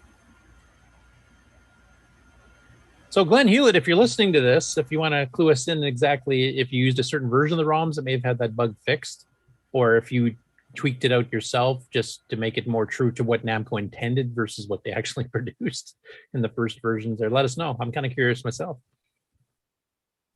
Deadlines, I'm sure. Deadlines. Or just not enough beta testing. Okay, ready for the news. Okay, you doing it? From around the world, what you need to know. Get caught up on News with L. Curtis Boyle. And now a Muppet News Flash. And take it away, Curtis. Okay, so since we're going into or just finished, I should say, the Game On segment, I'll go straight on to the Game On news here. So let me just get that window up because I did the wrong one. They're combined today. Yeah. Okay, so that's not the right one. There we are. Okay, so this is kind of going along with our interview earlier with Stefan. So this is the official announcement that Darren Atkinson put up in the Google Groups for the MC10 that the Infocom engine, the Z machine, Z machine, has been ported to the MC10 if you have an MCX32 SD card. And then he's got actually links where you can actually get, it's called Zork 1 in the link there, but it actually is every single Infocom game pretty well made that's compatible with the Z3 version of the story machine. So that's where I was kind of hinting this Stefan, that he actually could literally just import the data files for that onto this, and then voila, it's done. Like the engine's finished. All he has to do is just port the data files over and make it onto the SD card format for the MCX32 SD. So that opens up a whole ton of text adventure games and really well done ones.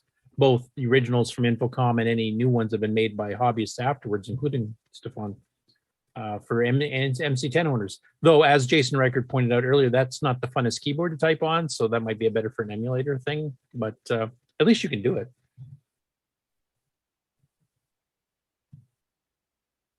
Next up, Cuthbert Dragon, of course, has been busy, and he keeps throwing in occasionally games I've never seen before. So this is once again talking about the uniqueness of the Dragon market versus the CoCo. So there's a few here I wanted to point out. The first one I'm going to show you a little bit out of sequence from what I originally typed in the notes here. I'll just quickly show you the Dragon 32 version of Pooyan. Now, the CoCo version is famous for having that pastel, cyan, magenta, gross palette by choice. And of course, we patched it for the CoCo 3 to use better colors. Now, the Dragon version actually did not use that palette.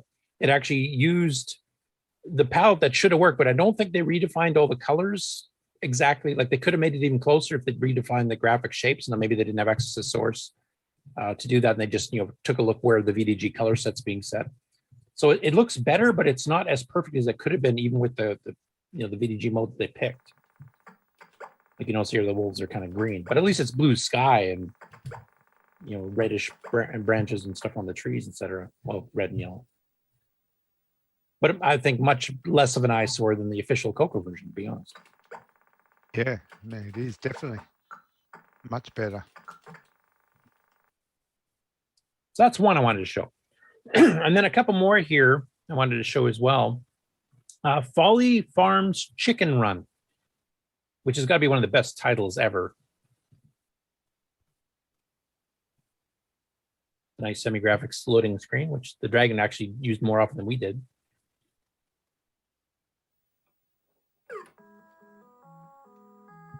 It's a little quiet, isn't it? A little bit of nice music to start. You got chickens going around laying eggs, flapping around, and I'm not really sure what the game premise is here. If Kieran's still in the chat, he can probably fill us in on that. And the little foxes running around the hen house and stuff. Like it's a interesting game, but this is one I've never seen before. Looks like you were gathering eggs. Yeah, and I think you have to get them before the fox, either eats the eggs or eats the chicken or whatever. So, and the ladder, you're going up and down the sides and dropping the eggs off. It's a pretty interesting concept of a game, though. Reminds me a little bit of what's that other cross-platform one that was on the Dragon originally that involves birds you're collecting eggs. Why am I pulling the blank on it? Chucky Egg? Oh, yeah. It's not the same, but it's like the chicken looks a little bit close to the character you play in Chucky Egg. So Not like the Lancer games or anything like that. Okay, next one I wanted to show on here is called Lucifer's Kingdom. Now, I got a late thing this morning from Kieran on this one saying that it's based on an arcade game called Star Force.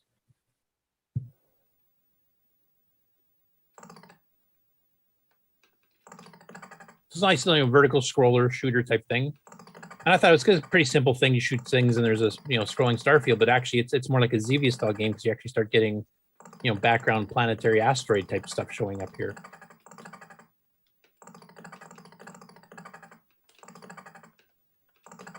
And it's one of the Dragon games that that basically does the two color fairly well. It's not designed to have artifact colors or anything else, but lots of little animations. It's got almost got a dual plane scrolling there with the starfield going different speed than the tracks you're going. It's got the patterns of ships like you're seeing right now, but quite well done. It runs a little slowish on the scrolling. Maybe that was on purpose. I'm not sure. Xevious in the arcade ran a little slow on the scrolling too, so that might have been on purpose. But quite a nicely done game and nice detailed graphics. Yeah. So many games you never saw in the US. Literally hundreds, I would say. Next one up after that. This one's called Dragon 2.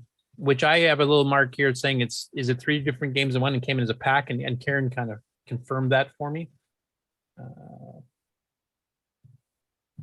So it's a bunch of mini games.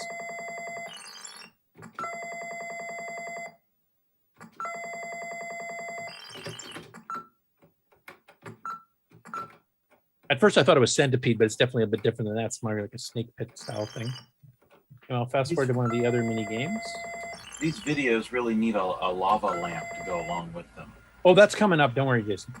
And he needs to point the monitor away from the window. Well, he needs blinds that totally cover the window. That little bit in the top and bottom is still exposed. It's brand ID. So this is kind of a lunar lander mini game. Except if you land on that lower platform, let me find where that happens. Refuel. Oh, there we crashed. There's a little Space Invaders type of game in here too. So this was a pack of games that was sold on one cassette, and I think Karen had mentioned it's from J. Morrison Micros, I believe it was. So this is one of the ones where you don't get the top quality games, but for a really cheap price, you actually get multiple games. They are in machine language. They're not like top of the line, but it's a pretty good deal, especially for like a teenage kid with just like say a paper route or something for income. It's a way to legitimately get games, pay the authors some money, and actually get a really good return on your investment. It's actually a not bad Space Invaders. No, actually, it's I mean, there are other better ones which are not better. Well, with today's rising entertainment costs, it's a real value. Anyway, I thought that was a pretty cool one. Next up after that. What's Total Eclipse? That's one of the ones I'll begin to. I'll do Olympia first. Uh-huh. So Olympia is an Olympic decathlon game, but I think we might have shown this way back with High Retro Game Lord, but he actually knows how to play this one a bit better, so I thought I'd show that a bit. And it's obviously based on games like Hyper Olympics and stuff from the arcade, or Track and Field was an alternative name. And it's one of those ram the keyboard like crazy. But it's got pretty decent sound effects, and especially that drum roll on the keyboard you're doing trying to run as fast as you can, which is that power bar on the bottom. And the colors suit this game. Yeah. Green grass. There was a question from the audience. Jeremy Landry says, "Are the games tied together as a story, or are they independent?" The mini. I can't really tell from that video. I don't know if they're cut and pasted or not. So that's Karen might know that if he's still in there. I remember this one in the arcade. This was a bugger trying to time it. But it's probably the closest clone I've seen to Track and Field / Hyper Olympics in the arcade. I mean, there's been various Olympic decathlons. I wrote one, the crappiest of them all. And then Spectro wrote one, and there's been an athletics by Ken Kalish. But those were basically kind of their own takes on it. And this one actually tries to duplicate somewhat the actual arcade game, like with the shot put in the way it functions and the long jump, etc. So it's closer to the arcade if you're into the arcade version.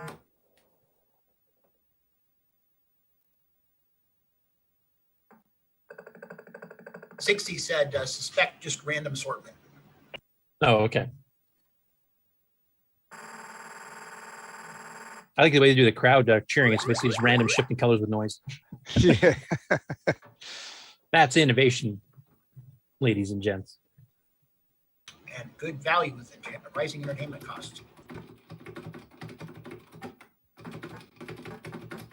This is a simulation of me doing hurdles where you hit every hurdle. Except I'd be landing flat on my face, dude. Oh, you don't get scores for knocking them over. I think you get added time, if I remember. Like your time goes up every time you hit one, so that you don't qualify. Anyway, that was a pretty good one. Like I said, that's a clone of the Hyper Olympics Track and Field from the arcade. I can't remember who made that particular one, but very, very close as far as the CoCo version goes to that. So the next one up is Total Eclipse. This will be the last one I'll show today. Dragonoff we've shown in the past, Lost in Space we've shown in the past, kind of a Star Trek-y thing. But this one here is, when I first saw it, it looked like a Star Trek game again, but actually it's more of a trading game with graphics. And Nick, you and I have discussed a few of the old Broderbund ones that are along this line. Oops, let me go back forward to the beginning here. It's got a nice title screen, which is something else the Dragon was quite famous for. They took more time to draw the title screens than most CoCo people did. That's right. Should be the first part created every time. Okay, it's a non-North American thing because I didn't know you also do that too.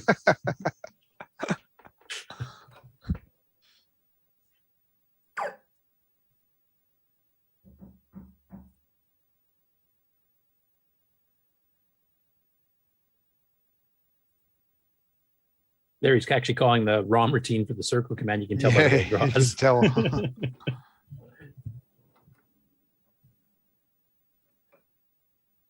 That's a big one of those space trading games where, you know, something like Zone Runner or. Is this basic with machine code or?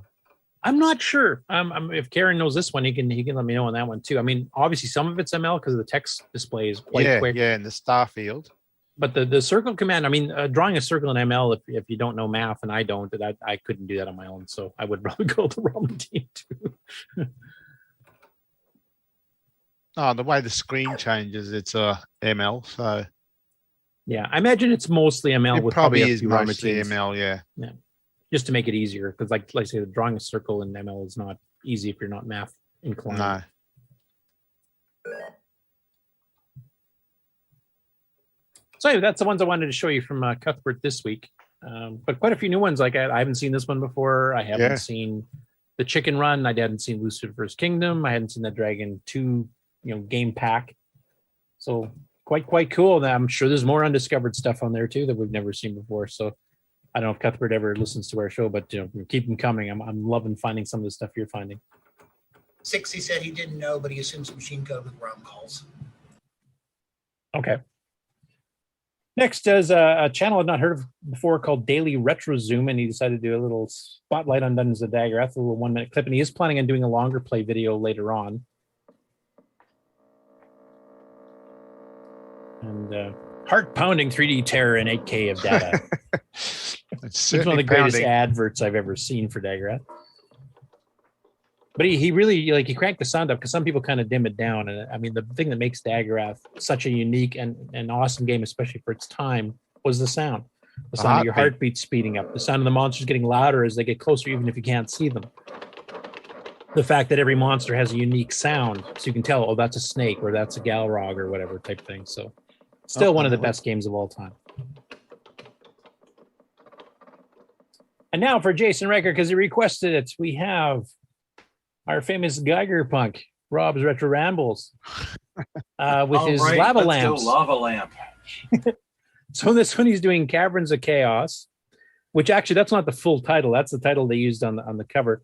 Now there's some speculation about the name of it because the official name is actually based on some science fiction books. So the full name is Starman Jones in the Caverns of Chaos. And Starman Jones was, I'm sure some of you can tell me right off the bat because I just Robert Heinlein. Heinlein, right? I was about to say Bradbury for some reason. So I think the speculation is that this was going to be an officially licensed property of that series, but they didn't get it, so they changed the titles on here to completely get rid of the Starman Jones. And on the actual graphical screen, it is less emphasized, let's say. And of course, nice multi-dose music to start. Hello, you. This is Starman Jones in Caverns of Chaos on the Dragon 32. It's a Blaby computer game. I've no idea. I must have put this onto the SD card yonks ago, and I have no idea it was a Blaby game until I loaded it up. Like, yay! This is going to be a good one, isn't it? This is going to be an entertaining one, I'm pretty sure. I have no idea what to expect. Anyway, I'll fast forward a bit here. So it's a game I have shown before. We want to see the swearing. You want to see the swearing? Oh, I want to hear it. You want me to turn closed captioning on? Okay. Because he's funny. Well, that's the whole point of watching his videos. Is there's a bit of a humor. He actually is pretty good at this one, though. He actually gets through multiple levels. So. And now a bonus for some of the people on the panel, like Mark Overholzer here. He has a bit of an outtake at the end here where his cat decided to get on the screen. You're not getting on the table. I'm going to put it in there. That happens. Yeah. Anyway, he does brighten up so you can see the feline a little bit better. Now you can. Yes, cats have staff. Kitty was ready for their Big close lump up. of That's fat. what that was. Hello, Mouse Cow. Everybody loves Mouse Cow. And apparently he has a couple cats, so he joins the club. Anyway, as usual, Rob's take on the games, he does it with a sense of humor. There's not as much humor in this one because he's actually semi-decent at the game. Normally he's terrible and has no idea what he's doing, which makes it even funnier. But it's a good game, and it's one we have shown before in the channel. And then the last one here, I had to download from Discord. So Dave609 has been working on, or sorry, Mr. Dave. There's too many Daves. Mr. Dave 609 has been working on his anime style game for the CoCo 3. And one thing he was asking questions about earlier this week was about using the hardware horizontal scrolling on the CoCo 3, because I don't think he realized they even had that option. So this is running on VCC on the emulator at this point, but he's actually has drawn a screen that is virtually 512 pixels wide, running at 320 mode, and then scrolling across with the character running using some graphics techniques to do the sprite that he was asking out in previous weeks. So this is all kind of his learning curve in assembly on the CoCo 3. So it's just a short little 8-second clip, but I'll just show you what it looks like. There's no sound on it. That's a zombie chick, apparently. Okay, well, welcome back, folks. The internet just went down and marked there for a while, so we'll have to start again, all from the start. So Nick, do you use hardware scrolling in any of your games? Yes. A much more succinct answer than you did the first What was the question? So basically, what happened here is that Mr. Dave 609 was learning how the hardware scrolling on the Gimme worked. And that's been used by other people, like Contras uses that, Digger 3 uses that, Popstar Pilot uses that. There's a couple of limitations with it. You have to scroll in, 4-byte increments or 2-byte increments? 2 bytes. 2 bytes minimum, yeah. So you have to use 4 pixels, 8 pixels, or 16 pixels at a time, depending on the screen resolution. Video mode, yeah, the video mode, the color resolution, I should say. So you're a bit limited as far as you can't make quite a smooth scroll without some extra tricks. And the other thing that I wish that CoCo had was the ability to turn it off or on at the top or bottom of the screen, so you could hold like a status line or a score line. Because right now you have to literally redraw it over top as it's scrolling to get it to shift with the screen. Yeah, that's a lot more involved to do that, but it can be done with interrupts and counting scan lines and all that. But yeah, depends on how complicated you want to get. Like a good example of this, where the technique was first used in the earlier days, like in the 88 time frame, 87, 88, was Crystal City by Jeremy Spiller, because that uses the horizontal scrolling at full throttle speed. And at the bottom, it's trying to keep your score, your fuel bar, and everything else. And it kind of, you can watch it shift and mingle around a little bit because it's not perfectly timed. I think he did software timing, not interrupt timing. So it'll move your score, or part of the word score will shift a couple pixels over or whatever, because it's catching it at the wrong time. Now, I noticed on yours and some of the more recent ones, it's dead rock solid. So I'm assuming in his case. Yeah, well, I'm counting interrupts. Yeah. Yeah. So I'm assuming in Jeremy, in his case, because he had a background sound routine and stuff through running, that maybe he just didn't have the timing quite right. Because he actually had a couple keys you could hit to adjust it, because each CoCo's Gimme was slightly different on speed, or if you had an 86 versus an 87 Gimme was slightly different. Yeah. So yeah, he had to manually shift it around. So just one last time, just in case people didn't catch it, but here's using the hardware scrolling with a sprite you're drawing over top as the screen scrolls. Well, didn't they do something similar in the Contras? Yeah, Contras, Digger 3, and Popstar are the two, or three that I can think of right off the top of my head that use this technique. And that's it for the game news. So I will switch gears here and get over to the regular news, which is also a little bit shorter this week, so we can get on to projects and acquisitions here, because Brian Wiesler's been itching to tell us about a whole bunch of stuff. I don't know if there's another hour. Only an hour? He had a quiet this gives week. Brian time to go out to the semi-trailer that he has. Well, yeah, that's right. He was at the store just while we were talking all that time, and he's filled the boot up. Yeah, bought another, a couple dozen things. Yeah. Okay, so first up in the news, Steve Norton has uploaded the design for a slot cover for the MegaMiniMPI. Now, the MegaMiniMPI is the 4-slot with built-in 16550 serial ports and LPL3 sound chip that Ed Snyder /ZipterZone.com makes for the CoCo 1, 2, and 3. Now, Nick, I know this is something you have specifically Yep. kind of complained about. Is it basically Yeah. just has raw female sockets you plug your cards into, which means they can kind of like tilt back and forth, which it's a fairly Yeah. firm fit, so I'm not too worried Yeah. about it, but some people don't like their cards swapping around, especially if you Yeah. have like an Orc 90 or something in there with cables dragging off, kind of weighing it down. Yeah. So what Steve is done here is he's designed and he's uploaded the actual file for you to do this on your own 3D printer, is to make little covers actually will be like the original multi-pack and have a tight slot that it won't move around and it'll keep the card rock solid steady, which is a pretty cool idea. And for Now, those that do want this, here's your solution. I wonder if that'll also fit the 2-slot MPI, because that's what I've got. Ed's 2-slot. Is it the same hole? Yeah, that's or a good question. I don't have a 2-slot to compare Yeah. my Mega Mini with, so. Yeah, well, that's the thing. The 4-slot, as you can see here. Oh, here, I'm going to stop showing my screen so that we can show this here. You want to share? There we go. Yeah, so oops. Oh, yep. Mark will have to zoom on me, I guess. Yeah, Mark, can you zoom on him so we can see the details here?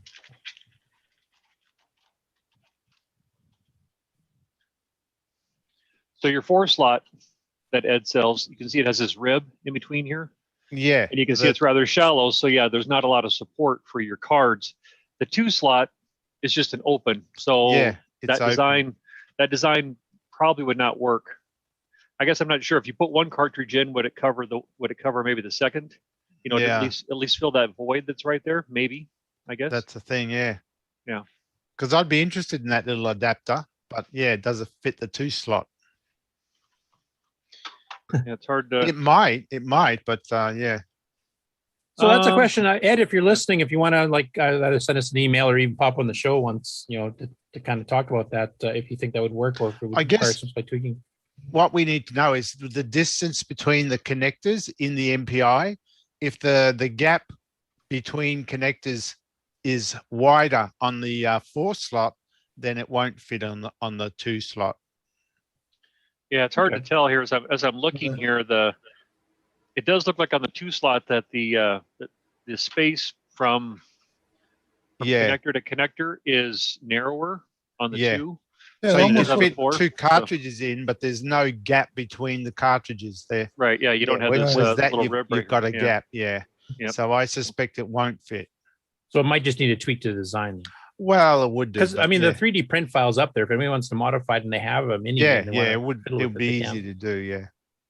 I also want to mention that our president of the Glenside Computer Club, Jim Brain, is up here, and he said, "Darn, that cool segment ended." And he was talking about when we went down, when the internet went down. He said, "Well, it was awesome while it lasted." Huh? Yeah, that's a new feature. We a new segment for this. Yeah, we call that the Jim Brain segment. You know, it's empty of content. Ooh, there you go. I think Cox knew when to quit. Yeah. Yeah, just don't claim we're not sensitive to our audience and their Yeah. desires. We really don't give a darn what they think, but no, I'm just kidding. It's just Jim, we don't. So yeah, I mean that's a nice solution for the Mega Mini, and as you guys have pointed out, it'd be nice to get a slightly modified version, which is probably likely necessary for the Mini. It's probably more necessary on that. Yeah, 'cause Unless it's you've wide got 2 open. cartridges in. Yeah, I mean, the easy fix is just have a second cartridge in there. The second cartridge holds the first one up. But if you're only using 1 cartridge, yeah. Nick, I have a question for you. If you only have 1 cartridge, why are you using a multi-pack at all? Oh, because I sometimes move. Yeah, I move cartridges. Oh no, actually, no, that's not true. I think it's the got difference between the number 1 and the number 2 here. I think that's what you're having a concept problem no. with. My second slot has the MP3 prototype board, and it doesn't have a case. It's just the PCB board, meaning that the Well, I can blame Jim Brain for that too, because he hasn't sent you a case for it yet, right? So what you're saying is it's not the MPI that has an issue. It's the MP3 cartridge. See. So. Well, no. Welcome to Slam Jim Brain Week today on CoCoTALK. That's another new segment for this week. Actually, we like Jim's stuff. He does some pretty amazing hardware, and he's having, unfortunately, like every hardware manufacturer on the planet, having trouble getting parts and getting stuff manufactured. But that's hardly unique to him. And I'm really looking forward to the MP3 card, to be honest. Yeah, me too. Next up, Sheldon MacDonald, whom we're lining up to have as a guest, actually, within the next few weeks. We'll keep you posted once we get everything cemented out there, because I've got a couple interviews I'm trying to line up. And the other one, I'm still trying to get a verification for their date. I'm going to hear by the end of the weekend on that, or not here, in which case we'll put Sheldon up first. So basically what he's done here is he's put up a quick video on Facebook showing his progress on flashing the PSG cards ROMs right from the CoCo, which is similar to what Nick has done with the Jim Brain MP3 card, which also has flashable ROM, or even is just straight ROM flash that we've showed on the show before. And he's also working on a menu select for multiple games in the ROM here. So I'll just play this here so you can kind of get an update. Remember, the audio in this is pretty loud, so take this down a bit. Hello, Sheldon MacDonald here. I just wanted to share some progress of writing ROMs and stuff to the PSG hardware through software.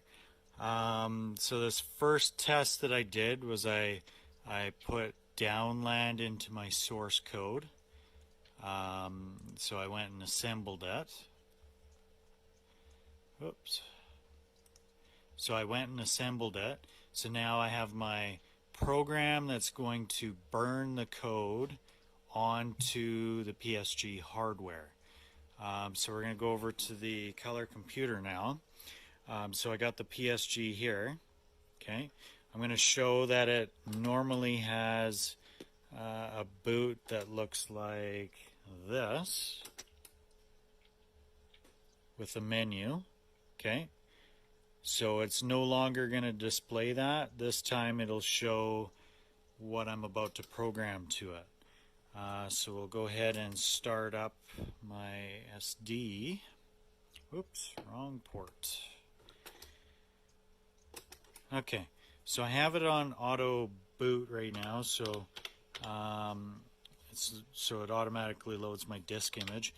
So I'm going to load in PSG burn.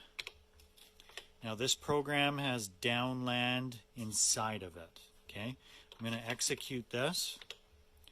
It says it's found my PSG. Now it is done writing to it. So now, if I was to boot in that slot, it should be downland.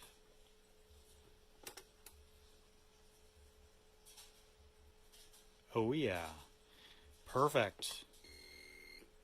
Very nice. So, again, to prove that it's that, we'll pull that right out.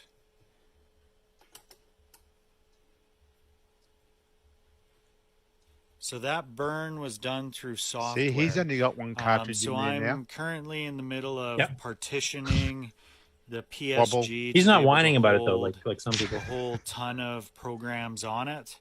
He will if he blows up his cartridge. Stay tuned. I should have some more progress within the. I want to address something that was mentioned in the chat here too. And in fact, I remember one of you guys had mentioned here that we were also showing some of Sheldon's upcoming tools that he's working on for his IDE, et cetera, and his RSDOS file manager tool. And that's one of the reasons I want to have Sheldon on. I want to go through like his Treasure Island Defense game, programming the PSG and the GMC cartridges for sound, his development tools that he's working on. Like that's what I want to get in the interview with him, is to kind of go over all the parts of his various projects. So look forward to that interview coming up within the next few weeks. Yay, he's really great to talk to. I'll talk to him a bit.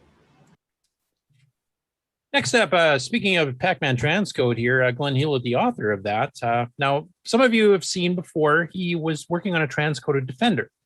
And he's actually demonstrated at the fest a couple years back, but it was randomly crashing at different parts. And he kind of like just gave up trying to figure out what was going wrong. He thought it was like maybe an interrupt overflow or something like that. So he started working on a transcode of Joust instead. Now, like Defender, Joust has some code that basically checks to see, have you pirated or changed the code of this of any sort, and I'm not going to work properly. And he had to do this in Defender 2, where you had to patch the routine to not do this checksum thing on its internal ROM. What he found out while going through Joust, though, is that there's actually multiple levels of this, multiple levels deep, that you have to go through and take out all these extra checks to make sure that the ROM check code doesn't work. And he did not do that on Defender. So he's beginning to wonder now if maybe he just didn't catch it all on Defender, and actually the code is probably running fine. And he just has to go back through the Defender code, find these other instances of self-checking to make sure you haven't modified or changed anything, and go back. So he basically has got it working on here.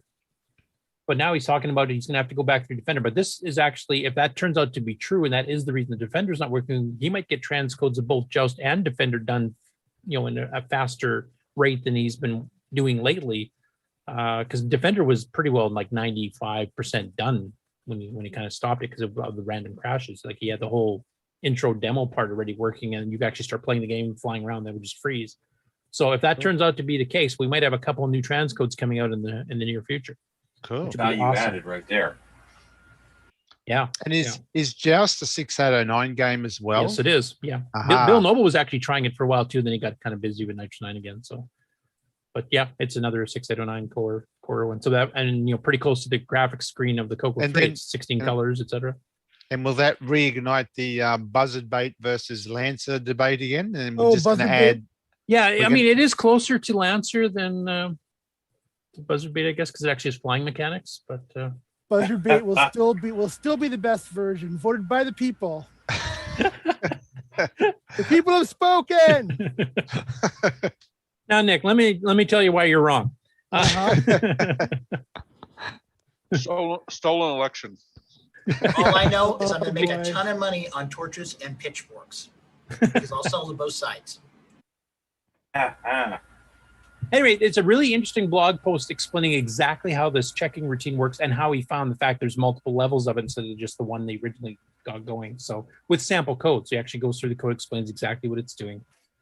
So it's a good educational bit here. And if you want to do any transcodes of Williams games in particular, which seem to use this fairly commonly, there's a good start for it. But I really hope it turns into transcodes of both Joust and Defender being completed. That would be just awesome.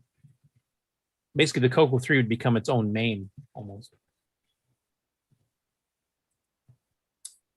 Next up, this was posted in the OS9 Nitrous 9 group on Facebook. So Brenda, I'm sure that it's Make or Mackie, I'm not sure if I pronounced the name there, but she just upgraded her CoCo 3 to 512K using the Triad board from Cloud9 and actually does kind of a review of it and kind of going through it, and really nice clean keyboard on her CoCo 3 too. So she's up and running. It all worked fine. She was, a lot of people that come new to the CoCo kind of expect, because a lot of retro machines from the late 80s, early 90s, that had that bad batch of caps and resistors and stuff that they basically have to recap everything. Otherwise, they've all kind of melted over the years. The CoCo, for the most part, used really good quality ones, ironically enough, considering how cheap Tandy was.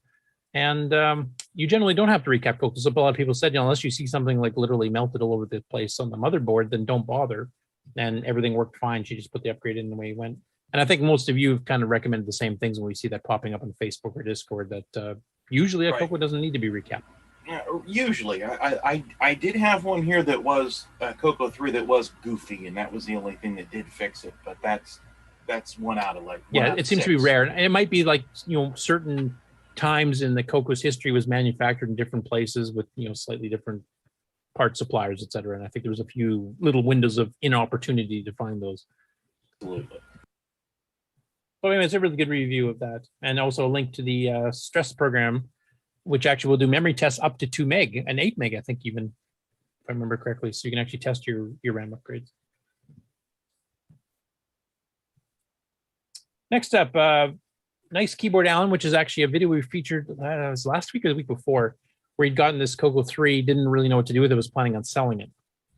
So I know I responded to him. I can't remember if he watched the show last week or not, but I kind of point out there's quite a bit of development stuff still going on. He's still not planning on upgrading it at this point. It's a standard stock 128K CoCo 3. He has only got the typing tutor cartridge for it. But he's decided for the time being not to sell it, which, I mean, that's good in and of itself. But what he decided to do is he actually has a computer store business, and he decided to take it there, and he's actually going to let customers fiddle around with it somewhat. So I'll discuss it a little bit here. Shop with it inside of my shop here, my computer store. I've got lots of nice cool stuff going on here. Yeah, I set up all of this myself, surprisingly. But yeah, let's go ahead and pop this bad boy. I won't play the whole video, but basically, if you watch it, he's going to let the customers just come and fiddle with the CoCo live, like almost like a mini retro computer museum as part of his store, which I thought was a really cool idea. And I do know there's some hands-on ones in actual computer museums, but that's the first time I've heard of it, like a modern computer store actually putting up a CoCo for people to fiddle with, while they're waiting for something. Go ahead. We'll see how many Where is said store? He actually, you know what? He didn't mention that in there. We'll see how many offers he gets to buy it. Yeah, I mean, I'm hoping to convince him that, you know, there's enough cool stuff in the CoCo that he just keeps it. You know, fire up Nitrous 9 on that sucker and, you know, play Thexter or something on the store there. Then people can, All right, you know, today, wondering guys, works on I'm the old gonna ones. show you guys. I bet he's running composite on that Commodore monitor too, isn't he? Yeah, he really needs to make the RGB connection for that. He just plugged in the composite cables because this is one of the dual ones like my 8515 Magnavox. You guys that actually know how to make cables and stuff there should maybe, you know, do some comments on this video because that's beyond my scope. Yeah, I think I made a cable for Stevie for that particular monitor, so that's And for me.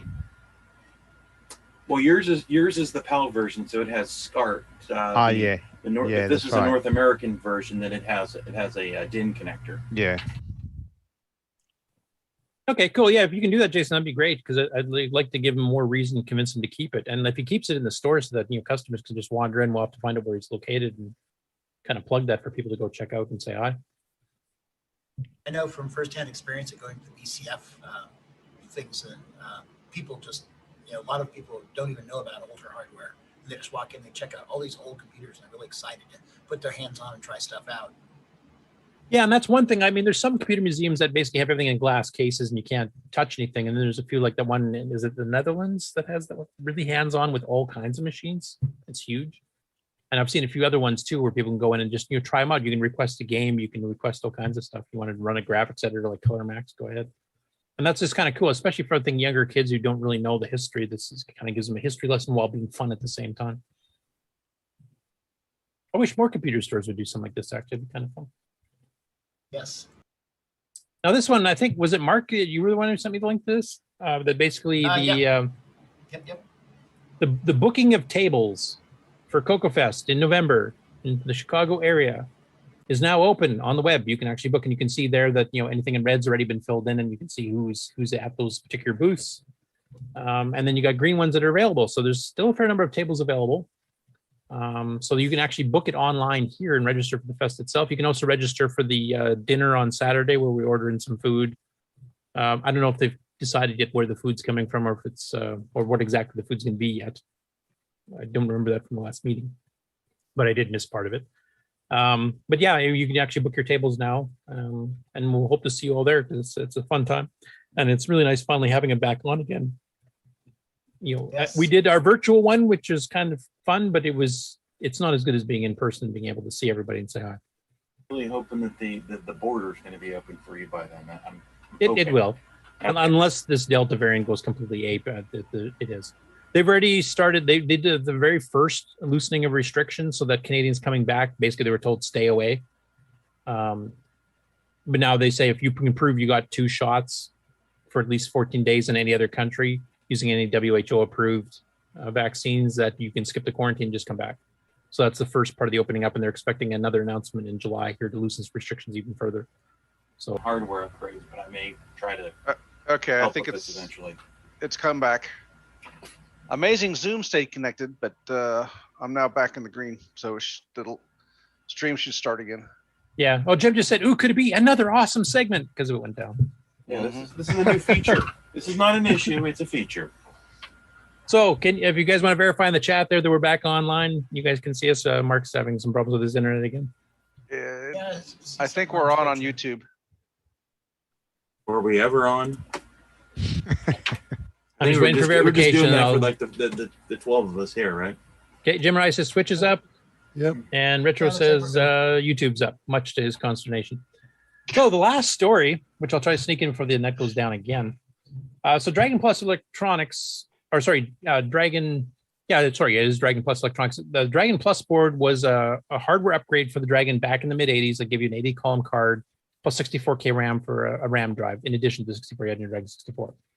And he's made these available in limited quantities before that you can actually order the brand new stock made, you know, from brand new, not, you know, repurposed from old boards, etc. So he's actually got a second batch of production runs in here. It's got a new lower price. It's sold in kit version. Gives you the 80-column display. It works with OS9 Flex and at 128. So any of those operating systems actually have support drivers built in. So you can actually get the full 80-column, which you can see up in the upper left here. 64K RAM disks, which means you can make OS9 level 1 run a lot faster because you can copy your commonly used utilities on the RAM drive and then just it loads them in as needed. But since they're in a RAM drive, they load almost instantly versus having to load it from a floppy.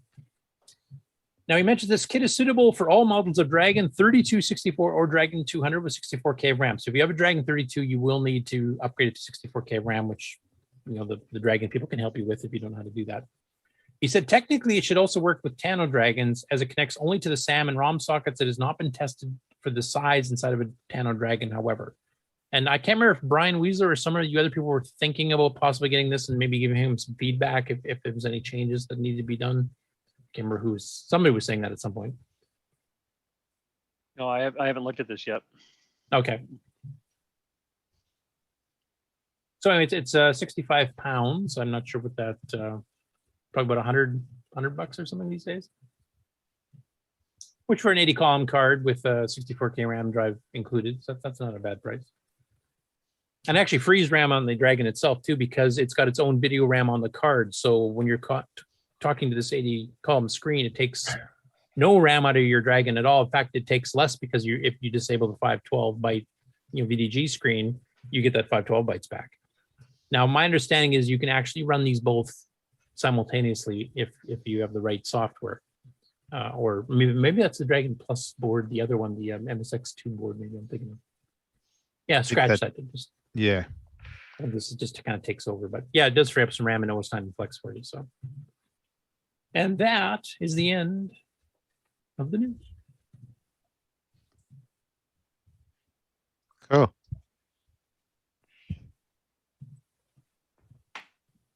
So I guess project acquisitions, as long as the net's still going. Mark, you can let me know.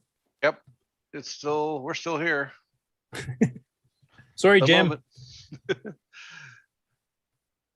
So project updates and acquisitions. I know Brian Wiesler has some. Does anybody else? And Brian, how long is your segment for that today? Oh, yeah, I only need like 10 minutes. So, okay, no. so anybody else that's got a quicker one, we'll get them out of the way first, and then Brian can completely take over the stream. Only 10 minutes. Anybody else have any updates? Anybody? I know Nick's not quite ready for another blog post yet, but Bueller. Brian Wiesler, the floor is yours. Wiesler.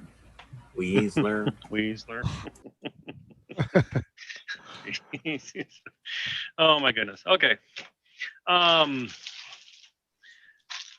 of a different one here. I didn't really seen this before.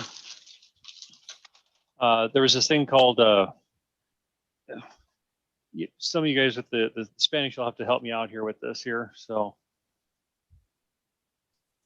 so it's actually a Spanish manual and everything. Yep. It's a there we are. Tome number 2. Yes, and you don't even want to try and pronounce that. I don't even want to try to pronounce it. No, and it does come with the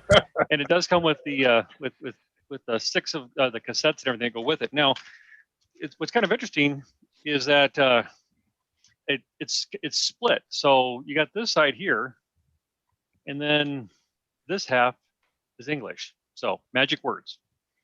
Oh, okay. So for the Tandy color computer, and the manual is actually kind of split. And like a lot of times you see with manuals, the one half is right side up, and the other half is to make it easy to differentiate the language when it changes. Yep. So it's magic words, but it comes with 2 different versions, which I thought that was kind of interesting then. And the cassette Spanish has an upside down question mark anyway, so I thought that was Australian. Isn't everything upside down in Australia? Yeah, everything's upside down, not just that the means question marks. every letter is upside down. Yeah. So I got that recently. Also, I picked up another trackball here. Those are awesome. It did not have the manual or the power adapter, but the power adapters are not hard to find. You can pretty much any power adapter you can find on eBay that's a 6 volt, at least about 500 milliamps. You just have to maybe replace the connector, but I have a box of the connectors and everything, so I'll be getting this guy going. I haven't had a chance to even test it out. Just send that up to Curtis. He'll solder it right up for you. There you go. So I'll get the power I adapter. won't mind a second one. Go ahead. No, I'm just kidding. There you go. So I got that. The power adapter is still on its way. I haven't received that lately or yet. So, and then what's the guy's name? Raymond. Was it Jute? Is that his name? He was the guy that was selling all of those disc controllers. Oh yeah, the He had 60 like, old 12-volt ones. Yeah, and he had posted a message that he had a bunch of cartridge cases. So like this style here, Oh yeah.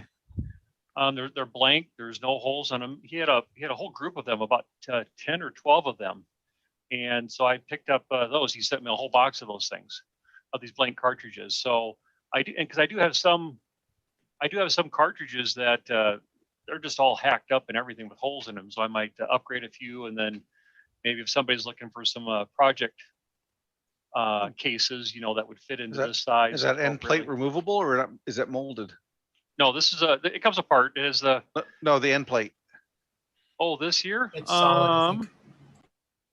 That's a good question. Let's see if I get this thing to come apart nicely. 1 second. Let me get my little Jimmy tool here. And that's a white case, so it looks like it's like the ones they use for the Orc 90 and the speech systems, or sorry, more like speech speech systems, and sound pack. Mm-hmm. More like speech and sound, which doesn't have the connectors. All of their weird things. Yeah. Yeah. Let's see here. It's not wanting to come apart on me here, but looking at it from the end here, it does look like this half is molded to the top half, so it would cover over that way. I don't think it's going to. I think if a person was to put something in there, you'd either have to drill the holes or cut that. So right now it's not wanting to come apart here for me. I'll have to get it apart there, but that's what it looks like from in here. I don't see a gap. I see a little light gap underneath the bottom half. So yeah, I got It a must whole be more box. meant to be the speech sound pack case then, because the Orc 90 actually had the holes for the left and right audio channels. Right. Yep. Yeah. So I got a whole box of those from them. So that was kind of nice. And were they all the long cartridges? Did you get any shorter ones? Nope.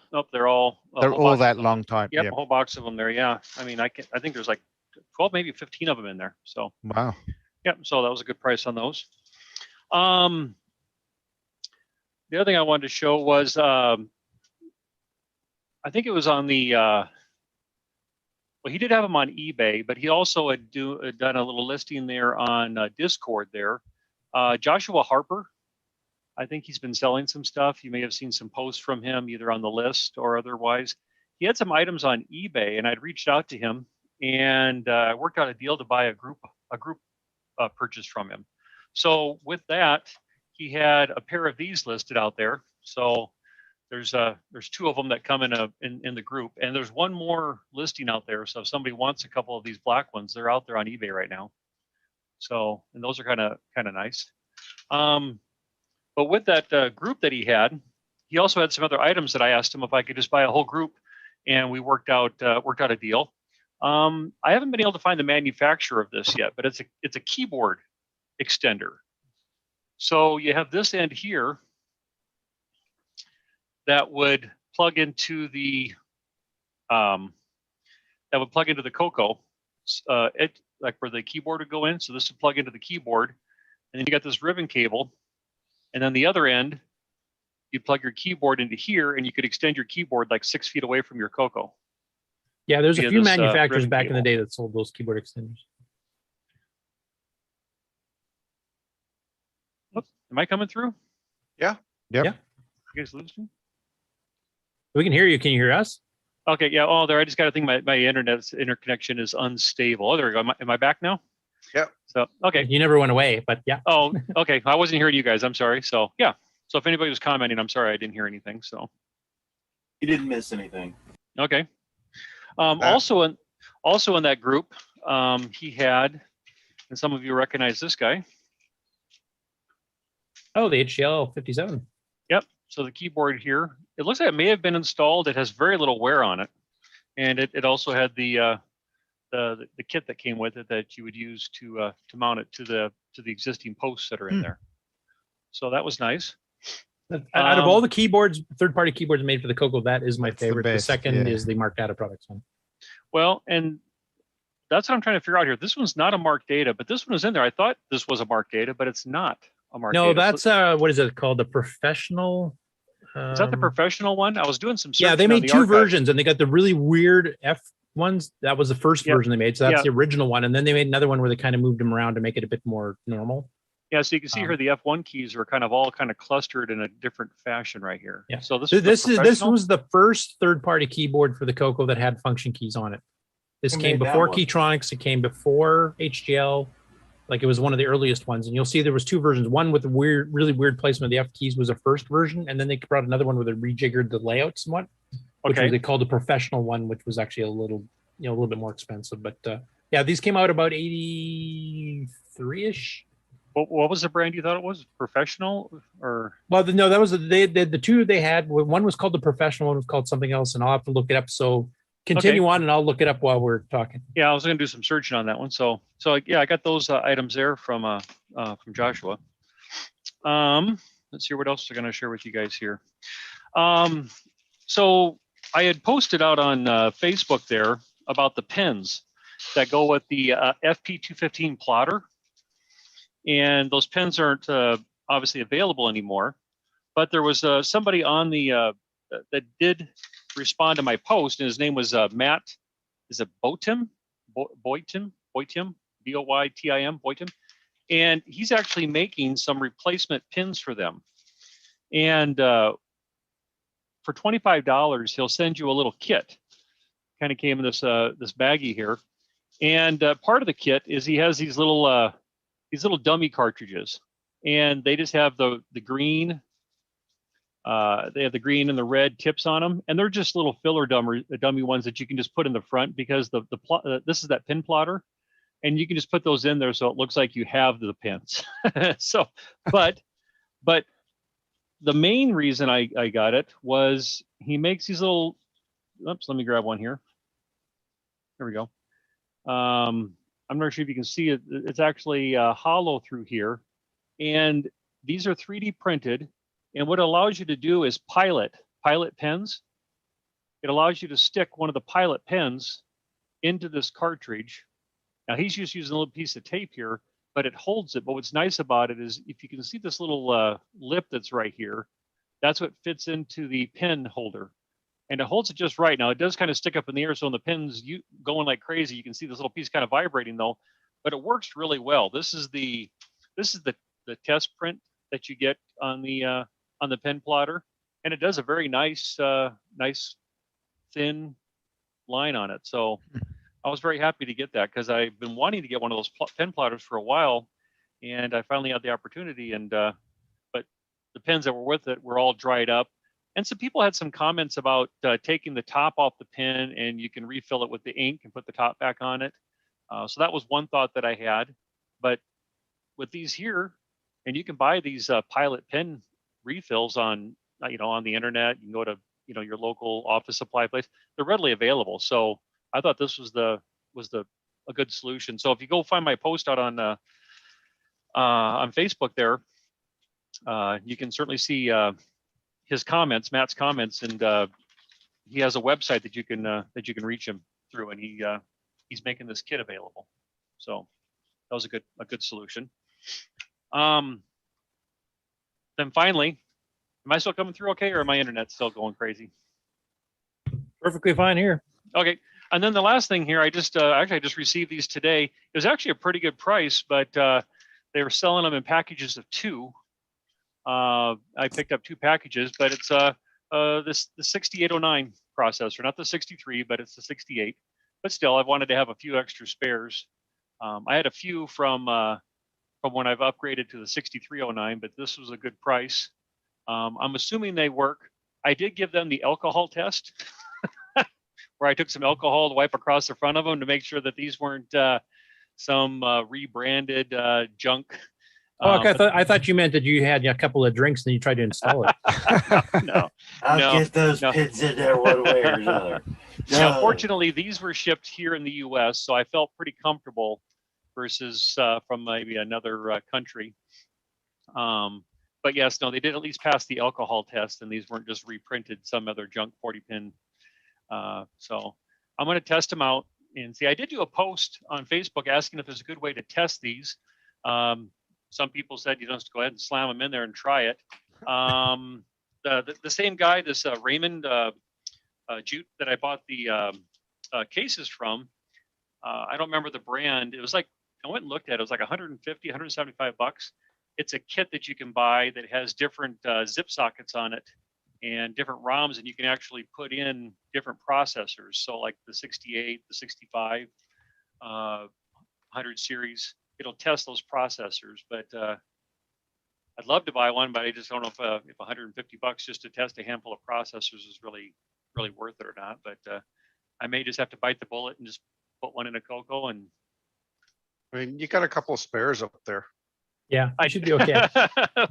I'd hate to fry and I'm not sure with the processor, what's the worst thing that could happen to a CoCo? I mean, I don't know if you could send voltage somewhere where it's not supposed to go. I'm not sure really what the risk is if it was bad. I mean, I guess if it's something shorted out inside, I guess I could damage another chip on the board. So I'm kind of if you're feeling the that risk is worried minimal. about it, just don't test them in a CoCo 3. Don't test Exactly. them in a CoCo 3. There you go. Oh, that's a good point.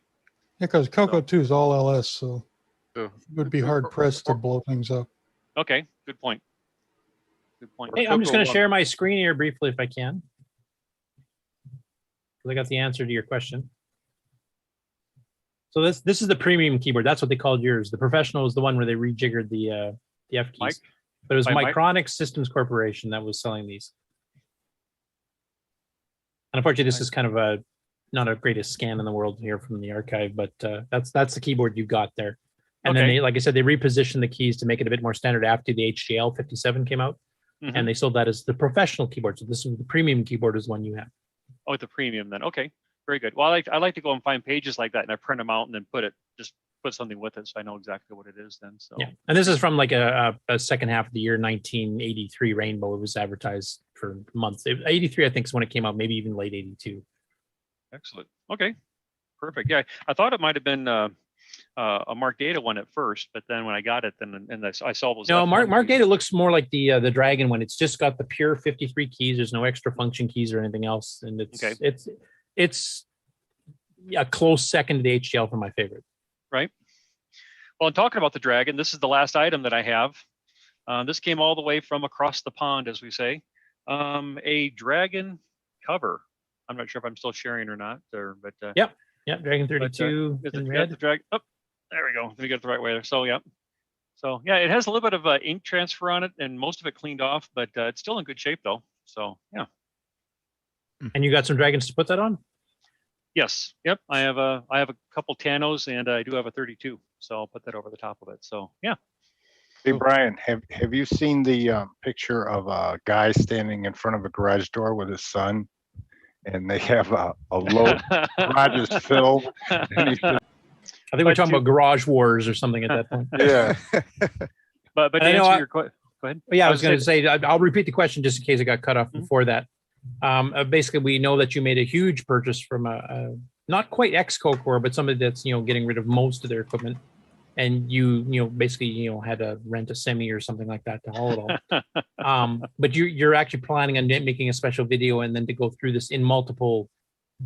Well, episodes, ideally, yeah. Ideally, what I like to do is to have a video to kind of talk a little bit about it, and then just kind of highlight a few things, and then yes, I would like to have a series of videos ongoing, highlighting other parts of the collection, things that are unique, that sort of thing. So I was kind of shooting for next weekend, but time just keeps slipping away from me. So I do want to get it very soon though. So, but I've been trying to weave it in. We've been very fortunate to have a lot of great guests lately, and so I've been trying to weave in between some of these other guests that we have. So next weekend is a holiday weekend. Yep. The next week is the holiday weekend. Yes. You're trying to free up your time to do it then, right? No, I'm just kidding. There you go. Is this all Tandy Radio Shack stuff, or is it something else? All CoCo. All CoCo. Okay. All CoCo. So yep. It's all CoCo, and there's also some Dragon in there too. So, yep. Cool. And if nobody else has anything else there, I think that might be the end of the show before we go down again. Push the button, Frank. Well, hang on. We got to run the outro. Jim's favorite part. No.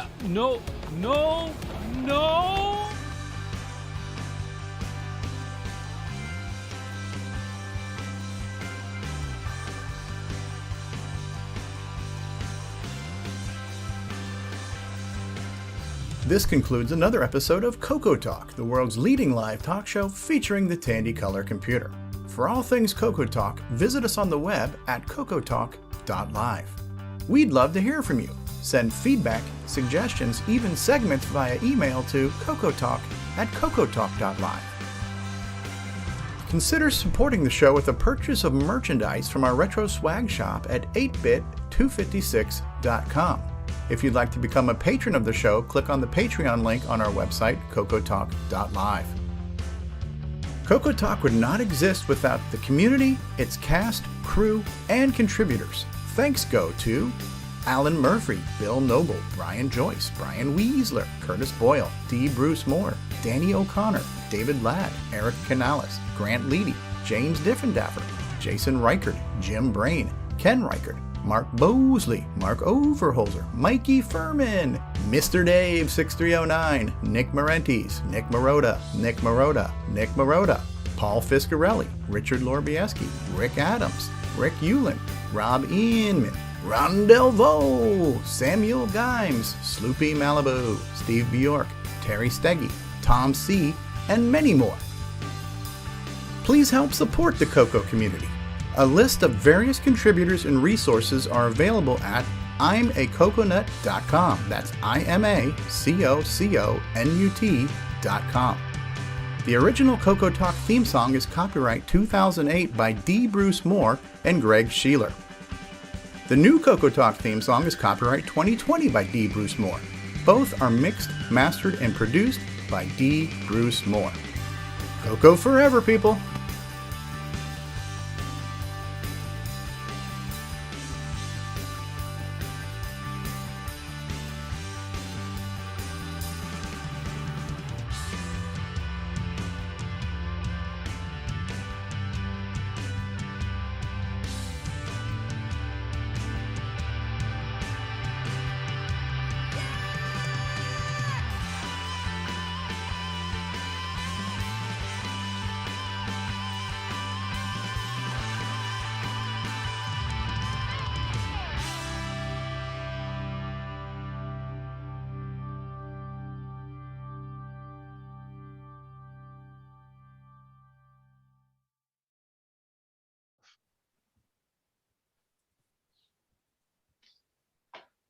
Well, I guess. Okay, I gotta find this other button. I don't know what's going on with Zoom here today. Welcome to Cape Canaveral. Yeah, no, Zoom keeps messing up on me here like this. I think I got a setting I still gotta find. We are. There we go. We're offline. No, not yet. We still haven't said goodbye. Okay. So, to put an end to the misery, goodbye, everybody. Bye. We'll see you next week, and keep any of you that are on our Discord, keep an eye out, because hopefully once I get some of these other interviews cemented in here, we'll get announce it there How's the first. schedule? Goodbye, everyone. Woo!